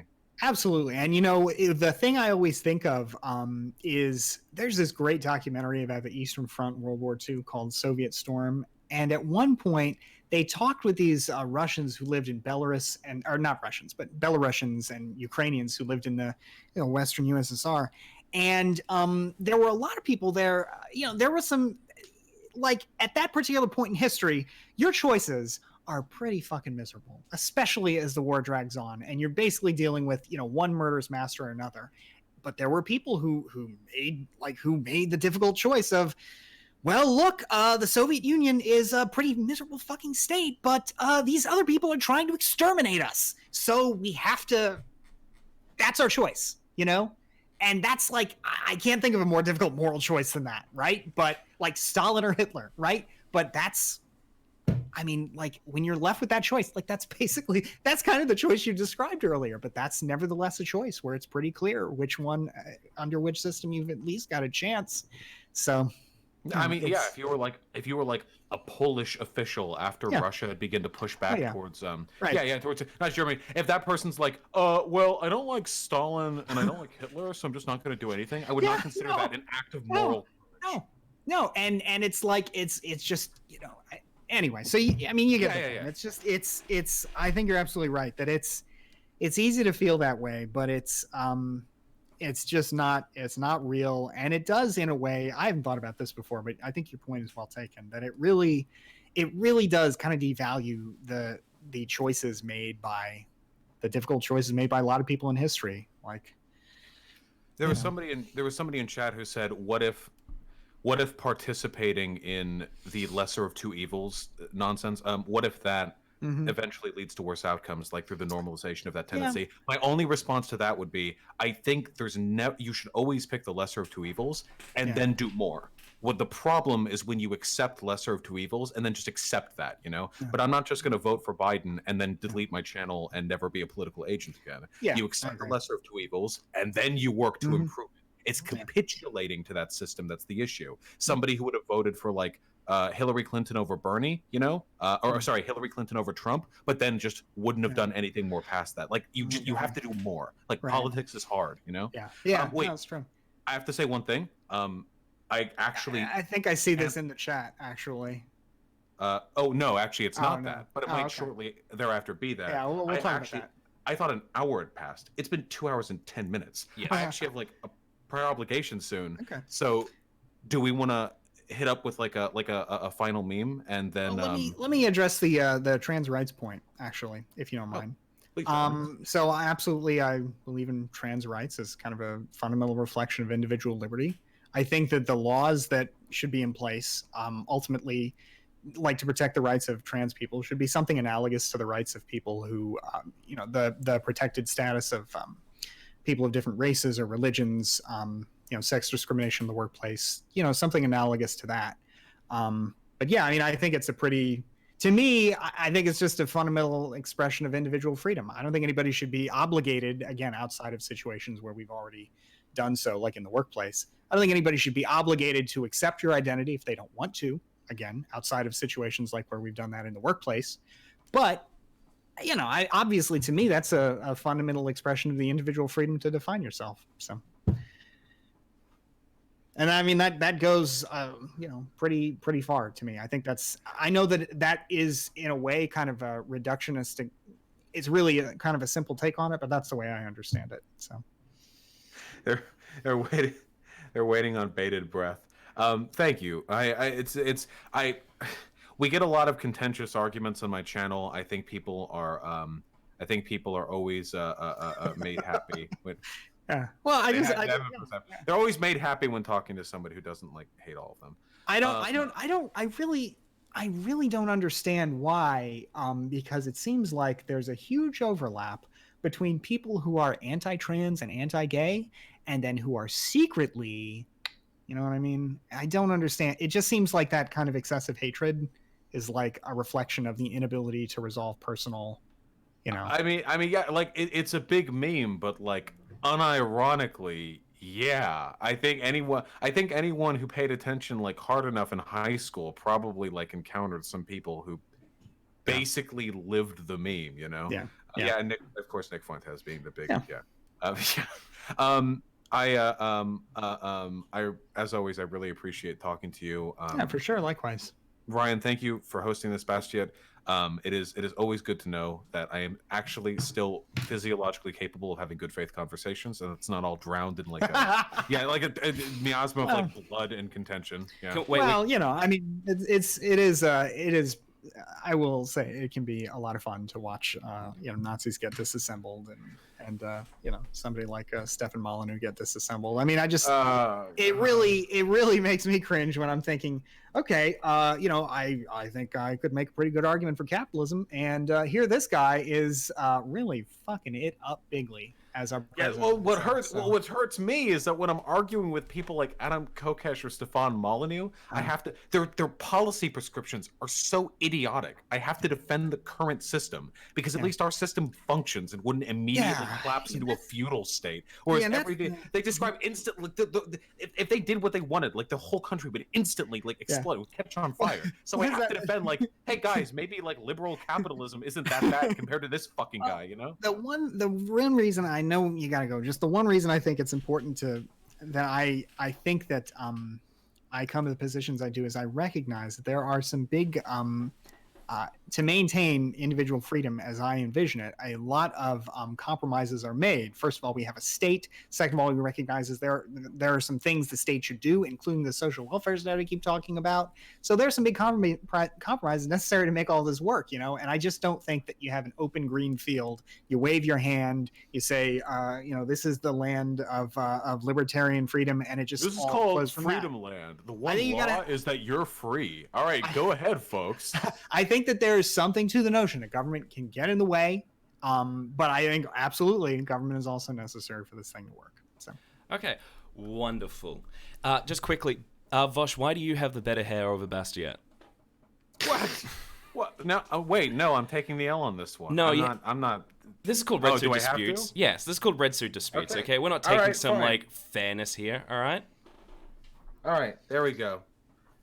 Vaush has the beard of a Union general in the Civil War. There, because I can do this. Whoa! Bastiat can do what Bastiat can do. I can do what I can do. Damn, I never seen that. I would say this. I would concede the Union general beard. That's a beard that makes me want to march through Georgia. But I would say that I think I'm rocking the pompadour, as it were. So, different sides of the coin. Wonderful. It's very good. It's all. I fucking hate having my hair down. Hold on. That is actually, I have longer hair as well, and that's one of the most frustrating things. I enjoy the fact of having long hair, except when it's down, and that's kind of what it is good about it. It's the point, yeah, exactly. Yeah. I don't know how women do this. They're all fucking socialized having long hair. Seems exhausting. I know what you mean. When I'm running out of. I gotta go out and buy more of this style and hold stuff for my hair. But when I don't have it in, it's I get a little of that too. So.